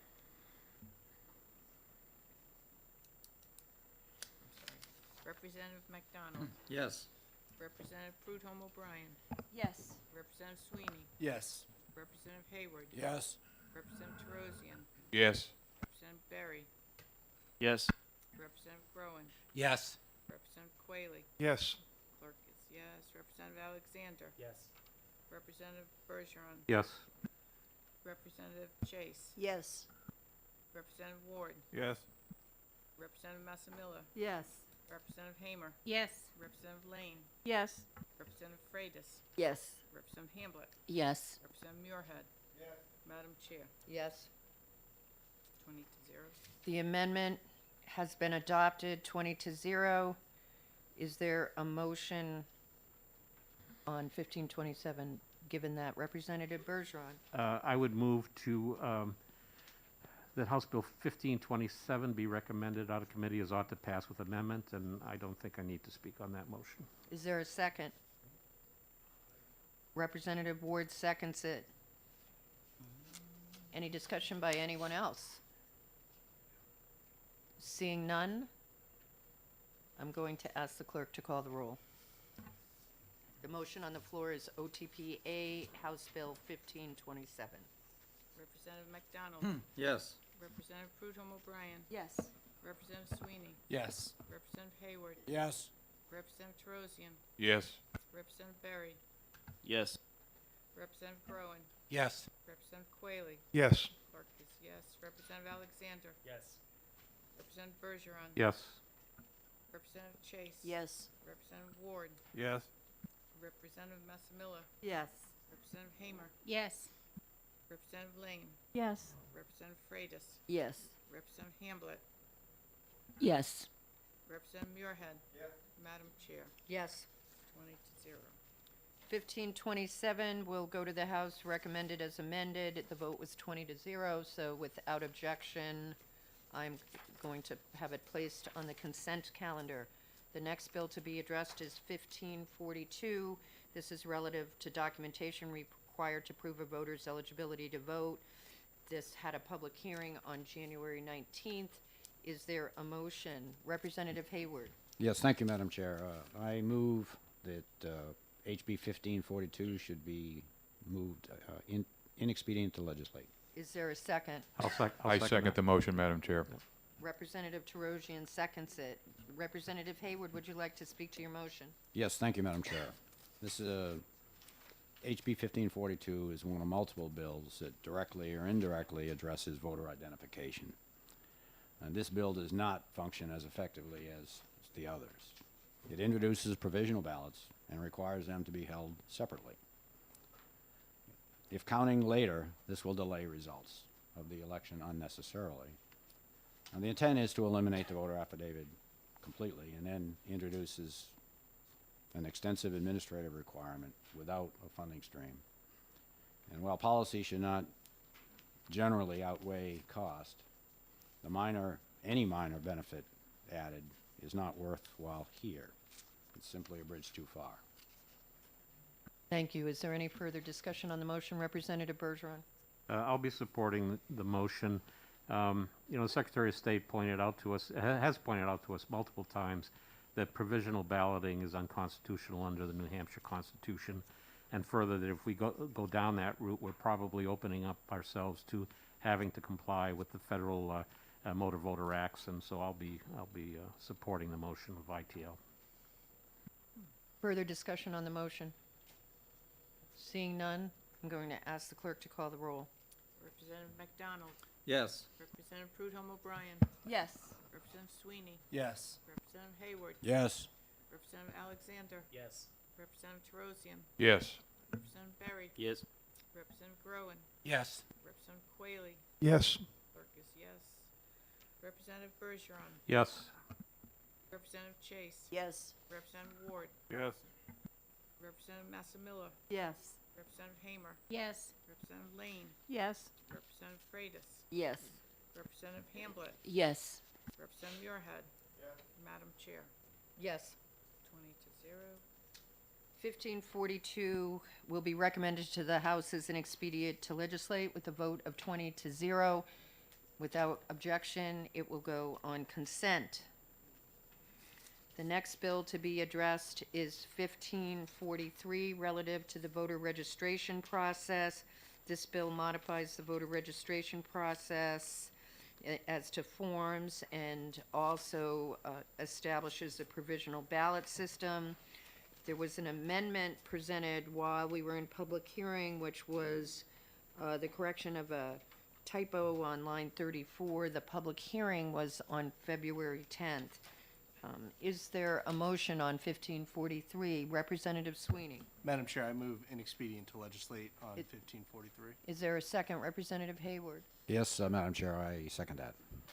Representative Sweeney, would you like to speak to your motion? Very briefly, thank you, Madam Chair. 1543 is a great example, I believe, of how accessible our citizen legislature here is in New Hampshire. This bill was drafted by volunteers and just citizens from Grafton County who proposed it to their state representatives to then introduce in legislation. So I do want to applaud them for their involvement in getting involved in the process we have here at the State House. However, the legislation did reference a number of outdated statutes and really just not ready for prime time, and there was no representative seeking to really work on further amendments to it to get it in line with current statute and existing judgments. So for that reason, this bill is inexpedient to legislate, but I do want to thank the citizens that brought this forward and got involved in the process. Further discussion, Representative Bergeron. Thank you, Madam Chair, and I'll be supporting the motion to find this ITL. And again, the bill includes references to provisional balloting systems, and this really not allowable here in New Hampshire, so I'll be supporting the motion. Further discussion on the motion? The motion on the floor is to recommend 1543 as an expedient to legislate. I'm going to ask the clerk to call the roll. Representative McDonald, Yes. Representative Prudhomme O'Brien. Yes. Representative Sweeney. Yes. Representative Hayward. Yes. Representative Alexander. Yes. Representative Terosian. Yes. Representative Berry. Yep. Representative Groen. Yes. Representative Quayle. Yes. Clerk is yes. Representative Bergeron. Yes. Representative Chase. Yes. Representative Ward. Yes. Representative Massimilla. Yes. Representative Hamer. Yes. Representative Lane. Yes. Representative Freitas. Yes. Representative Hamblett. Yes. Representative Muirhead. Madam Chair, Yes. 20-0. The vote on the inexpedient to legislate recommendation was 20-0. This will go on the consent calendar without objection. The next bill to be addressed this morning is 1567. 1567 was a bill that proposed that any registered voter could sue to remove any election official for failure to perform such election duties. You have two amendments in regards to this bill. The first one, 232, was presented during the public hearing of January 20th with an author of Representative Silber in regards to replacing the bill, and you also have Amendment 965 in regards to an amendment, and it should be 982. So, 965.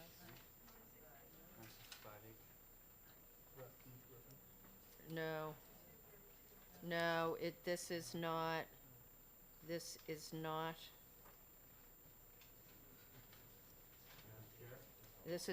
the last amendment. The amendment, most recent one I'm looking at is 1014. It's dated March 8th. Is that the most recent? Yes. Do we have it? I have a copy. I don't know if it's, Yeah, there was another amendment forwarded yesterday. Christina, Representative Bergeron, you want to read that number again? 1014H, dated yesterday. Yeah, it would have been after 10 o'clock, because I found it over the weekend and sent it in. All right, and Representative Sweeney, have you heard from OLS on that amendment yet? That would be me. Oh, no, you sent it, right? I gave it to our You've already got it? committee researcher. Yes, Donna, so it's more appropriate question for her. All right, why don't we take a 15-minute break, so we can track down that amendment?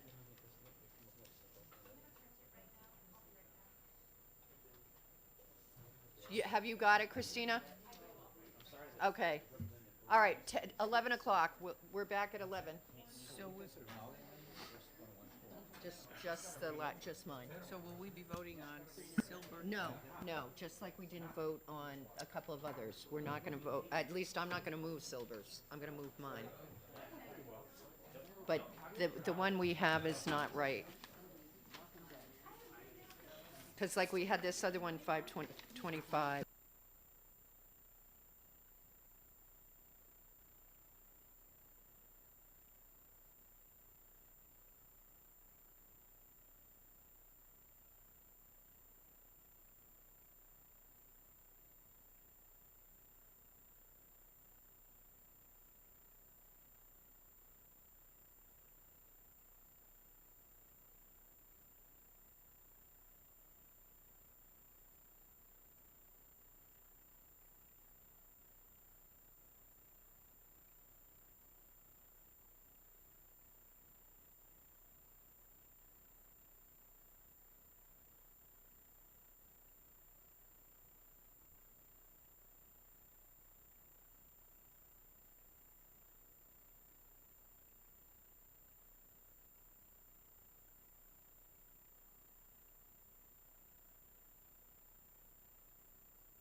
All right, we are back on the record.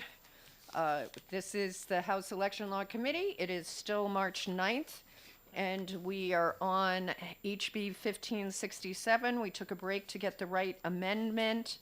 The amendment everybody should have at this point is dated yesterday's date, and it is number 1014H, and it's an amendment I prepared, so I'm going to move it. Is there a second?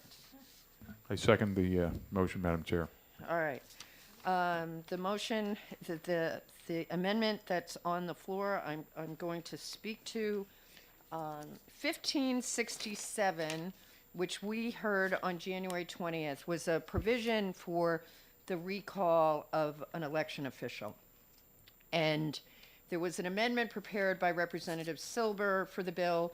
And basically what the proponents of the motion were trying to do was to remove an election officials from office who failed to perform their duty. Duties need to be followed by that are in statute, and as Representative Bergeron set forward, there's hundreds of pages of directions as to the conduct of elections that is expected to be followed, issued by the Secretary of State. And the proponents wanted a registered voter who basically has a dispute as to the performance of duty be able to bring a suit in the Superior Court. That is, I can say as an attorney, that's problematic on a number of fronts. One, we all have disagreements with how people might be doing their job occasionally, whether we think it's adequate or not. That doesn't mean it's necessarily something subject to a suit. And nothing is resolved quickly in Superior Court. So even if it was subject to something that might be litigated, it would not resolve in any effective or efficient manner. The bill also didn't propose that if a suit is brought, the election official will cease doing their duties until the resolution of the issue. It really didn't solve an issue, and I will say that the courts are not great about dismissing things when you bring them. If there's insufficient allegations on paper in the initial filing, I can tell you motions to dismiss get filed, and basically judges say, we'll hear it and make a decision as to whether the case is successful rather than dismiss it without going forward with an evidence. So bringing suit in Superior Court is nothing I would ever wish on anybody. However, there is a frustration I have, and I think a lot of other people, that nothing seems to be done when people are not doing their jobs, and I think the Wyndham election is an example of that. There are officials who swore under oath that they did certain things, and they clearly did not, and that was testimony in front of the Ballot Law Commission. There were processes that were supposed to be followed that clearly were not, and Wyndham has chosen to not even really discuss the findings of the audit, and the voters recently, just yesterday, voted to keep the electronic ballot system, and I'm assuming the same moderator has won re-election. I'm just sort of assuming that, but I don't know based on their action. So when I spoke to the Attorney General's office about the frustration with that, and they said one of the issues in regards to bringing a formal suit or action against an official is the issue of intent as it needs to be currently proven in the statute. And so after some discussion about that, I took a look at the statute that was proposed in this. I thought I'd turn this off, my apologies. And so if you look at 666.3 relating to official misconduct, it deals with a chapter that is the provisions for purity of elections. And 666.1 has a general penalty that relates to unspecified penalties are a violation. And again, while a violation is technically not a criminal offense, it proceeds in a very similar manner. 666.2 deals with what official malfeasance is, and there are a number of standards about knowingly doing certain things. And then 660, or fraudulently doing anything. And then 666.3 deals with official misconduct with a knowingly standard. And then enforcement of election laws in 666.8 is dealt with the by the Attorney General's office. So what I'm seeking to do in this amendment is to give the Attorney General's office, as the enforcer, an avenue to address the issue of misconduct that does not rise to a knowing standard that would require a finding in a court. So what I have proposed is to add to 666.3 official misconduct to not change the current provision which relates to a knowing failure to perform, and I am adding a provision for negligent failure to perform. And in connection with that, while it is the election official's responsibility to oversee the election, the municipalities have some responsibility, I would argue, in this scheme of elections that we have throughout the state. We have local elections. Our selectmen or selectmen in the cities are in charge of the election. They are for entire districts, and elections occur not only as they did yesterday throughout the state as a town meeting, but they also occur specifically. There might be a village district or other political subdivision that has an election throughout the state. And in discussion, the question is, how do we get people's attention to the fact that you might have people working who are not doing what they're doing? And it's the responsibility of the community. You're electing these officials. Other members of the community are relying on you to be doing this correctly. So the suggestion was to institute a civil remedy of a fine for the municipalities, because that's what's going to start to get people's attention, I think. People's attention is not there. And if you have a Board of Selectmen who now has an Attorney General's letter that's 11 pages long, and at the end of it, they say there have been 25 instances where we found that your officers did not perform in accordance with the law in a knowing fashion, and accordingly we are fining you $250 for each of those occurrences, or $1,000 for one occurrence, or all of them. I think that will start to get people attention as to what's going on. I have some concerns. We just passed the provision in regards to the storage of ballots. I want to make sure the towns pay attention to that. If the Secretary of State's office goes to inspect where they're stored, and I specifically left a Secretary of State's exception to the access, and finds that they are not stored properly, I want to be able to get that over to the Attorney General's office to get the attention of the municipality to say, hey, you need to deal with that. And I say that because there was a recount once where the boxes were delivered for the recount and they forgot a box because it was pushed under somebody's desk. It is time for our officials to start paying attention. Paragraph 3 of the amendment provides that there basically is a notice and settlement provision. And paragraph 4 also provides that if there is a need for restitution, and there are specific requirements for restitution, it's not just a number pulled out of the air, that there can be a penalty for restitution. For example, the state spent over $100,000 for the Wyndham audit. Wyndham has not paid a dime. And Wyndham officials continue to point the officials at point a finger at the state, saying the state did something wrong. So they've never denied, they've continued to, they have never retracted their statement that the boxes were not delivered in time for the election after the Secretary of State's office produced the receipt showing they were delivered, I believe, the Friday before the election.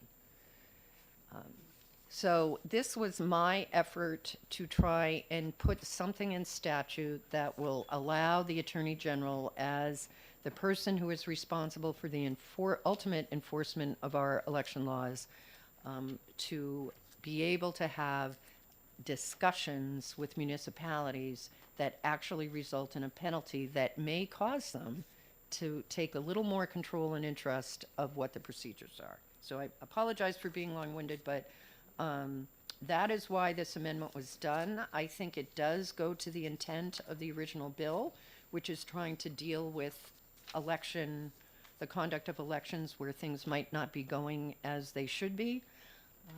And with that, it is open for discussions, or I'd be happy to take questions. Representative Barry. I don't have any questions for you, Madam Chairman. This is overly necessary at this point. You have elected officials conducting elections who are, to call them derelict in their duty would be a compliment. It's reached a level of absurdity, as the chairman just said, that it's almost stranger than fiction that you can have 25 instances where you knowingly did your job wrong, and you're like, so what? There's the other problem, and we've spoken to this at length, is these town elections are notoriously low turnout, low interest affairs, and you get these people, they'll run for re-election and no one will contest them because they just don't know. So there's no other way at this point to get people to do the job that they signed up to do. And I'm not a fan of punishing municipalities or people financially, but what other recourse have they left us with at this point? It's malfeasance. Think about the time we have wasted on this committee because Wyndham couldn't clean their machines, or they used an illegal voting machine, an unauthorized voting machine. Folding machine. It's insane. Like we have to do this. It's sad it has come to this, but it must happen. Representative Prudhomme O'Brien. Thank you. I echo those same sentiments. I came here and I asked for this committee and I ran for a state representative because of the problems we had in Derry in 2016. And we got the same moderator elected after that. So we had the similar situation. We have a new moderator now. Things are better. But when I saw what happened in Windham and all the work that we've put into this, and then I saw the boxes as they arrived at the recount, and some of them were open. The tape was just all over the place if it was there. The signatures may or may not have been there. It was infuriating, to say the least. And then to find out, once again, the people of Windham seem to, in a very dysfunctional way, I'll just say it, dysfunctional, they're not paying attention to it. I don't know what to say. I'm left speechless. It's so frustrating. So I applaud this amendment. Thank you. I love it. I'm voting for it. Representative Terosian. Thank you, Madam Chair. And one of the things that hasn't been mentioned yet is the damage it's done to voter integrity in this state. People it's hard to get that back. And so that's another reason why there has to be punitive measures going forward to ensure that we do the job correctly, and if it's not being done correctly, we solve it so that people feel confident at the end of the day that their vote mattered and it was done appropriately. Thank you. Representative Bergeron. Thank you, Madam Chair. First, let me say that I think this amendment is tremendously better than the language of the original bill. Nevertheless, I won't be supporting either the amendment or the bill if this amendment passes. A couple of the issues I have with it is it's not clear who can file complaints, what the process would be, and who they file them with. I understand that it's the Attorney General who's going to assess the fine, but how does the complaint process, how is that conducted? Also, who ultimately determines negligence? Are there criteria or standards for that? I don't know, or is it someone's opinion? I do know that a number of the clerks had concerns or issues with the Secretary of State's office and the Attorney General's office during the last state general election because they felt that they were being confrontational rather than supportive. And the clerks and election officials look to those offices for guidance and support and interpretations and don't always get it or don't get it in a timely manner. So I can conceive of situations where problems occur because the clerks never got the support or information they needed. Maybe there needs to be a law that provides a process for removal of election officials. And I say that because if there are actually election officials out there who don't care if they're not performing their jobs effectively or responsibly, they're elected officials, and they're going to stay in office and continue to do that, and we're not really solving the problem. I also wonder who's going to make the determinations in the field as to whether or not on election day someone is performing their tasks responsibly. I have to say that I know the Attorney General's office sends people out to the polling places. Many of them are very experienced and know what they're doing, but in a lot of instances they don't. I can tell you several examples from my own experience.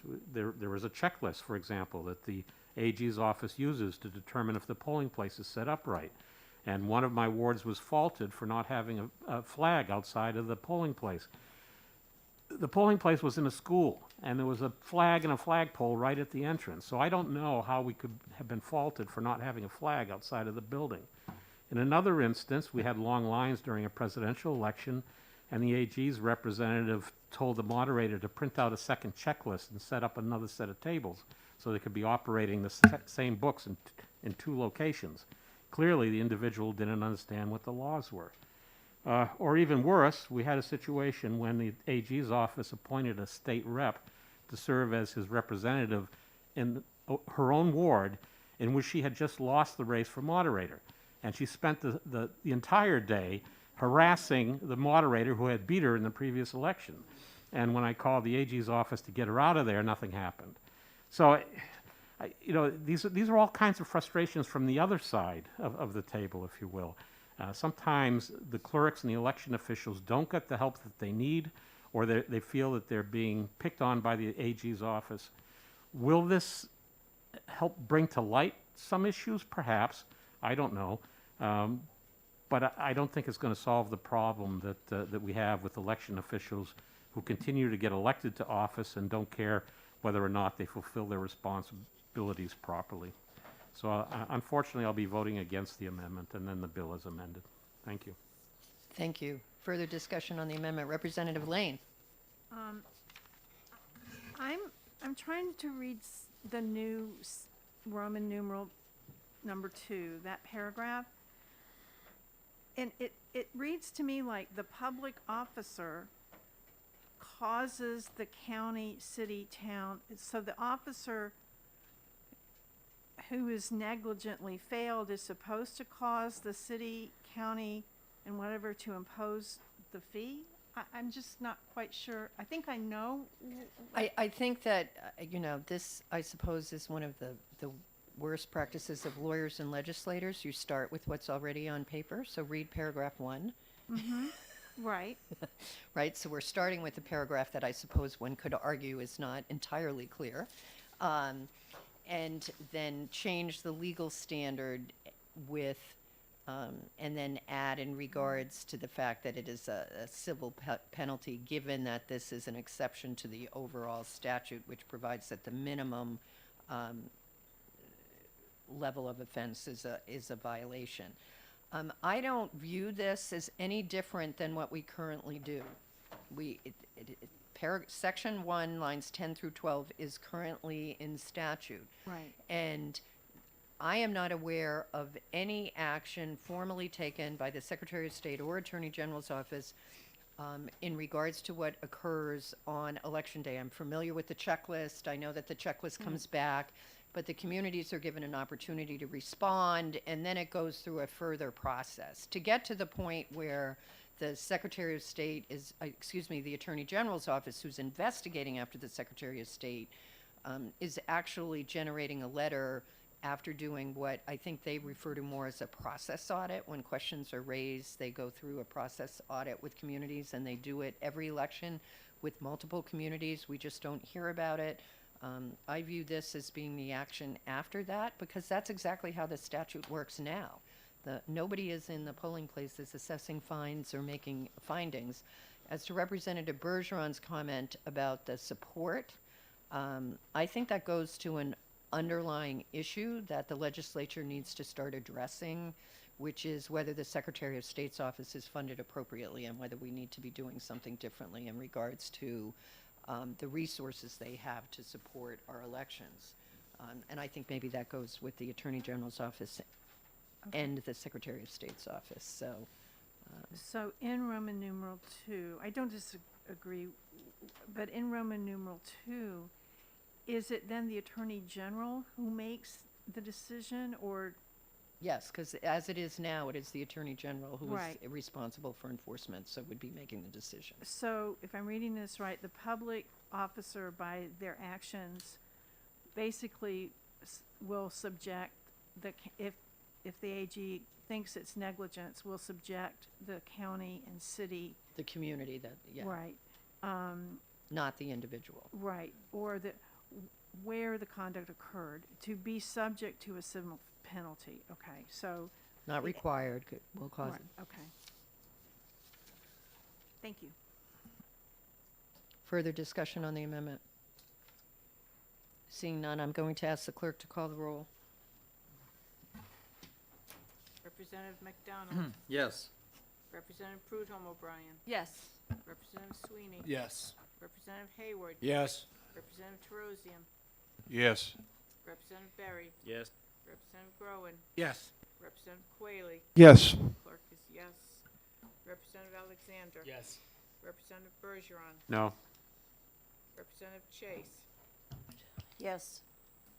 Representative Ward. No. Representative Massimilla. Yes. Representative Hamer. No. Representative Lane. No. Representative Freitas. No. Representative Hamblett. Yes. Representative Muirhead. Madam Chair, Yes.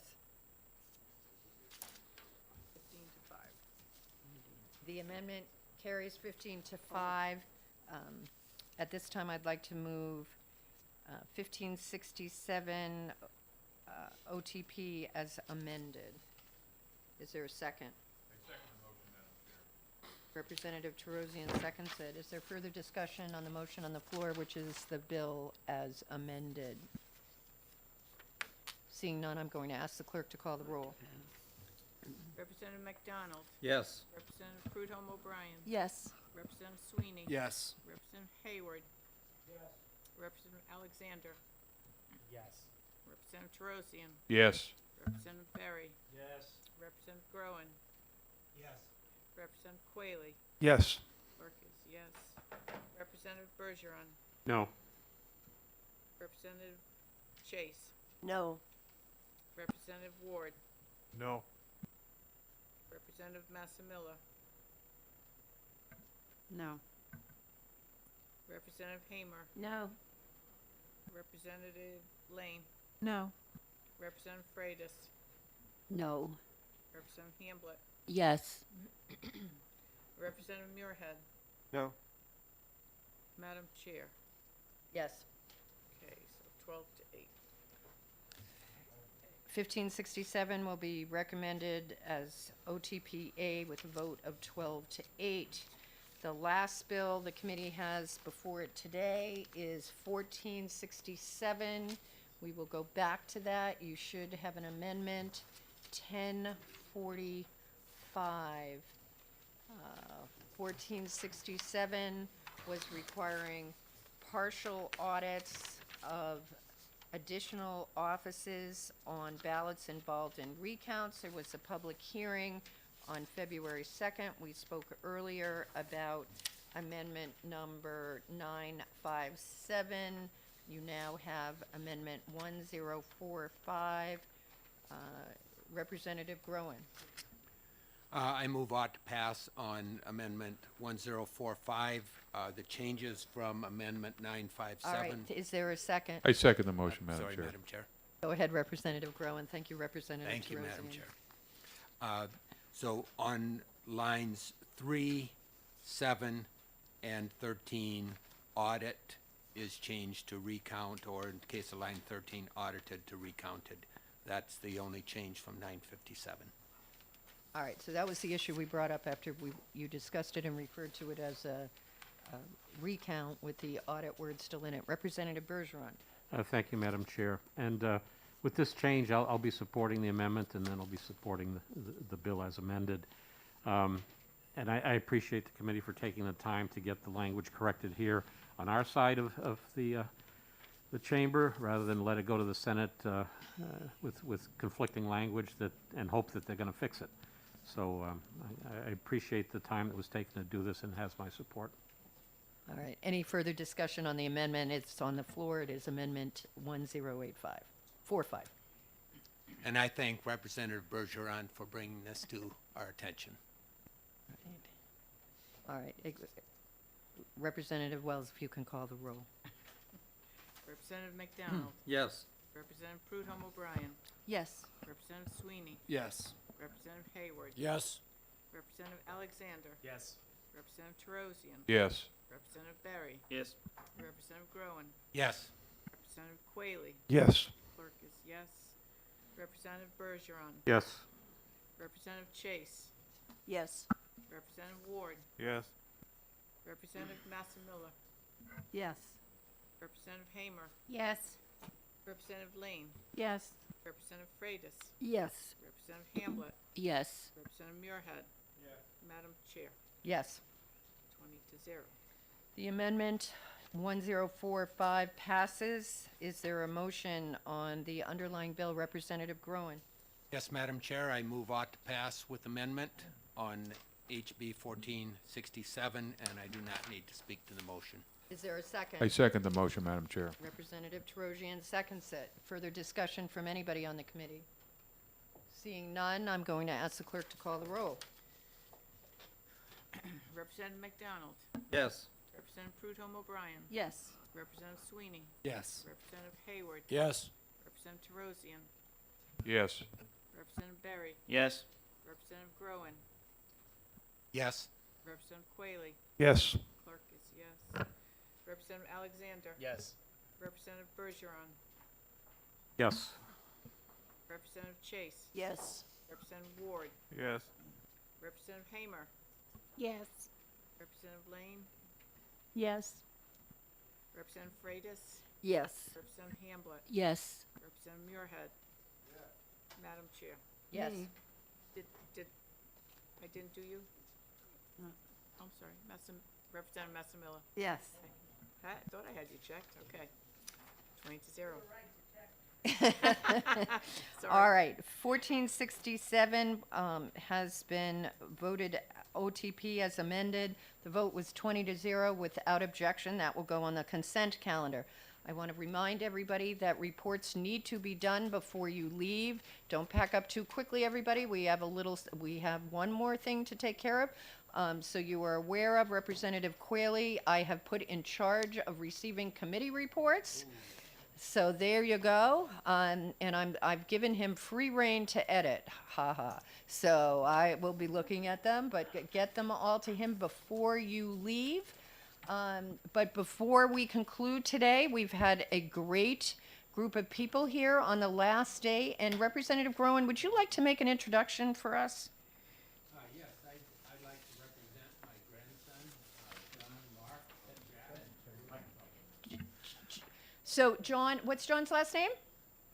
John Mark's last name is Gruen, and he goes by Jack. Jack. But Jack, I had a chance to speak to you for a little bit. Why don't you come on down and sit at this chair? Jack is from Oklahoma, right there, perfect.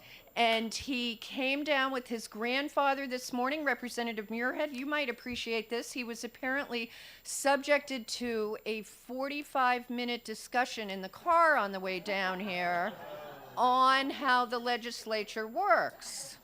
So maybe you might want to talk to him afterwards to see what he really thought of that whole process. And so I thought it would be terrific that since he was so attentive during this, that if he had any questions he wanted to ask any of us, that he would be able to. So with the committee's indulgence, we're going to take a few minutes and see if there are any questions. Welcome to the Election Law Committee. Thank you very much for coming. Thanks. Yeah, so I had a couple questions. All right. One of them was, as I was watching you, I realized that there are 20 people who vote, right? Yes? So what happens if it's 10-10? Ooh, who wants to answer that? Yeah, yeah. So, do you know what happens what happens when it's, like you heard one vote was 15-5? So you heard your grandfather this morning. What happens when there's a winner? What happens then?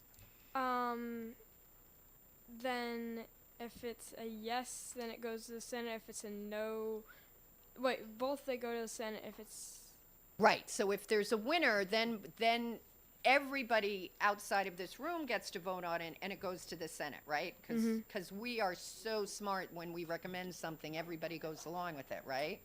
All right, so your question is, what happens when there's 10-10? Because that means we can't agree, right? yeah. All right, so who wants to explain a floor debate? Representative Bergeron, you want to give it a shot? Sure, since we're going to be dealing with that pretty soon. And believe me, this was an education for me too, because it's very rare that you send something out of committee with a tie vote. We had a bill with a tie vote. It came 10-10, which means that we can't decide. So we send the bill over to the full House of Representatives and let them decide. And what we will do is submit, let's call them reports. One group of 10 people will give their argument, and the other group of 10 people print their argument, and then we let the House have at it. And the full membership will debate it on the floor, and they'll take a vote and hopefully break the tie. I see. Okay?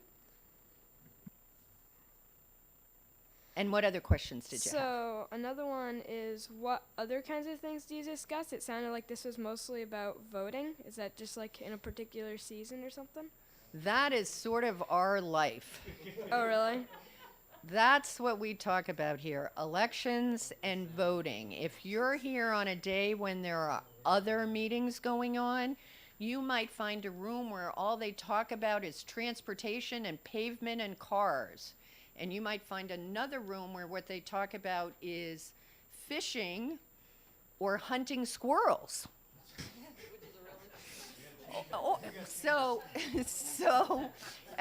What's another, somebody else say another subject matter that another committee might vote on?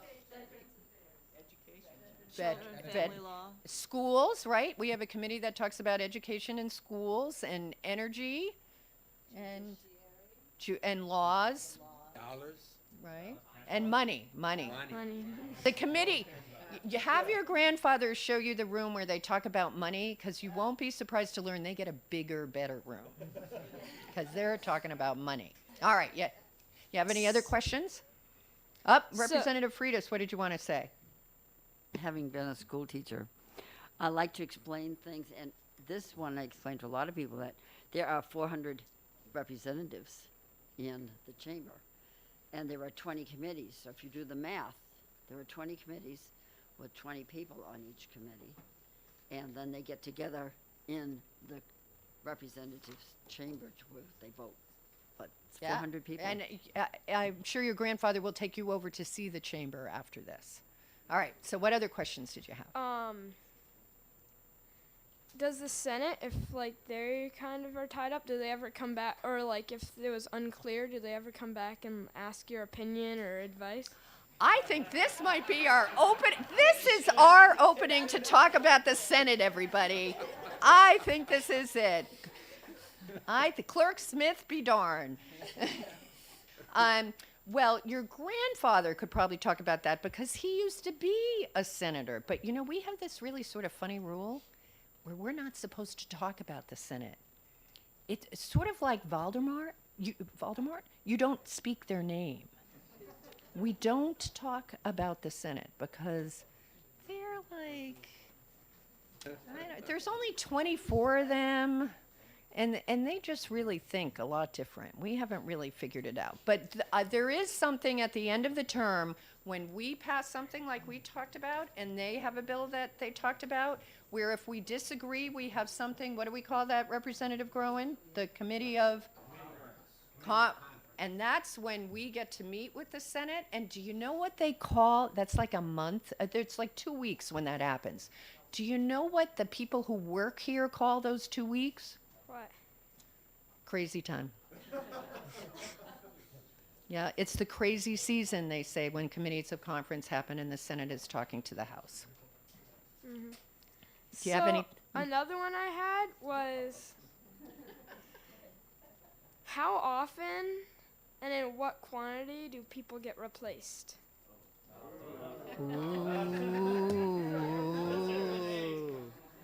You mean like on the committee or in the election?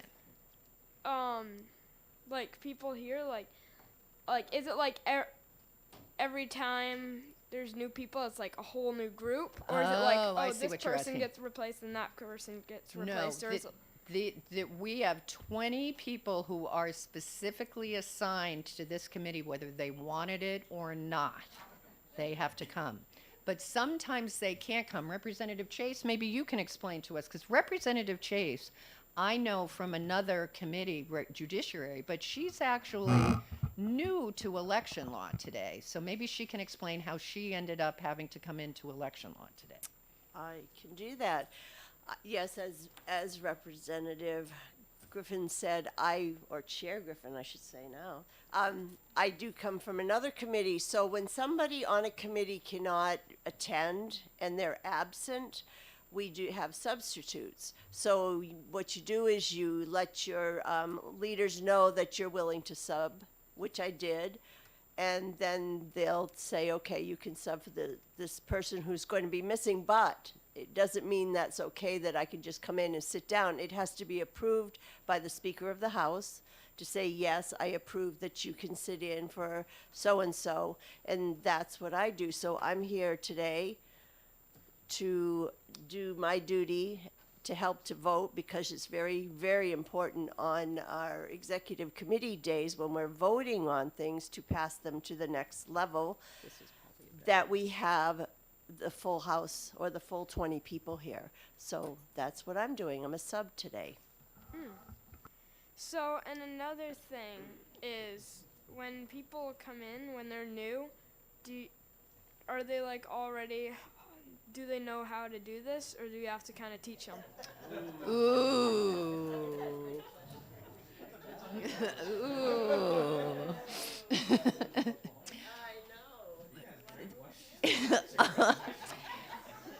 We have new people and people who are here all the time, right? So our new people here today, we have 2 representatives who are new today. You want to represent yourself? What committee are you usually on? Why don't you tell? I'm usually on State and Federal Relations Veterans Affairs Committee. So you're here today for election law. Did you have any idea really what we were talking about today? No. Okay. All right. So she came, and she really didn't understand a lot of the details. But she knew how to vote because she knows that there are some people that she really trusts with their opinion of how things work. So she voted with them. Sort of like Not all the time. Not she actually, yes, that's true. We had some errant subs here today. There are rules of subbing, just like when there's a substitute teacher, they're supposed to follow the lesson plan that the person worked out for the day, and they're supposed to stick to it, and every once in a while they go off track, but we try to keep them on track. And then the rest of us who come here all the time, we might talk about what's coming up to see if we're all going to agree or disagree, because we try to be very agreeable when we're in public, sort of like a family, right? You try to be, you do the best you can to try to work things out. So we might have some idea how everybody's going to vote, but to be honest, and today was one of those days, you never really know till the vote's taken. So, and another one is, why do they call you Madam Chair? Is it because they have a fancy one? Because they won't call me Queen. I try and they won't.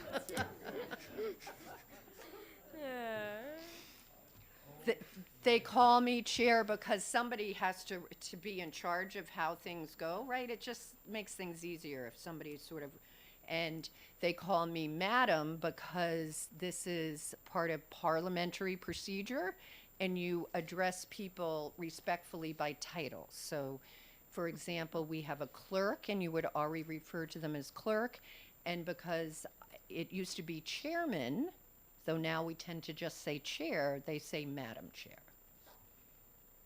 And you did away with the genuflecting, right? Yeah, it's been a big transition, but I've been trying. Representative Ward, did you want to add Well, I would something? just point out that in good, good 17th century fashion, she has a bigger chair.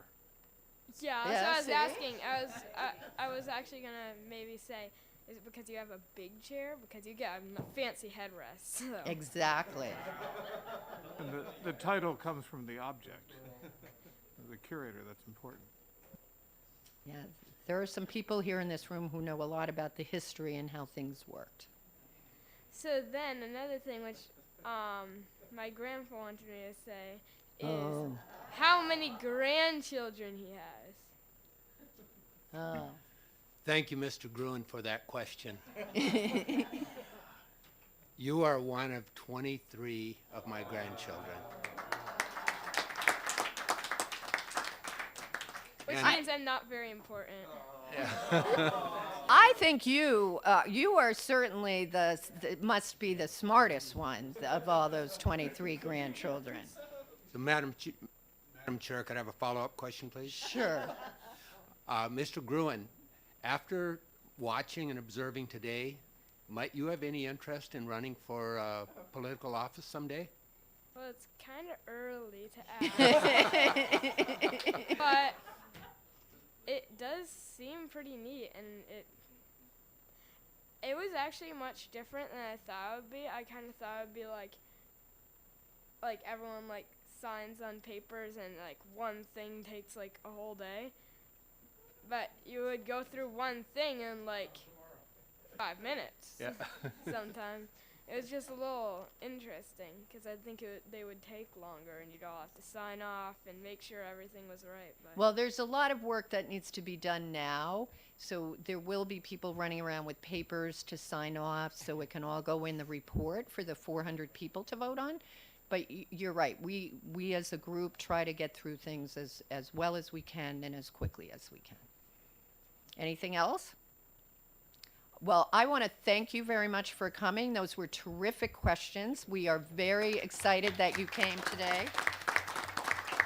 And Jack, why don't you can turn off your mic, you can press the button so the red, and I brought these chocolates for the committee, so why don't you open the chocolates, you get to pick the first one and you can pass them out, go around and offer everybody a committee.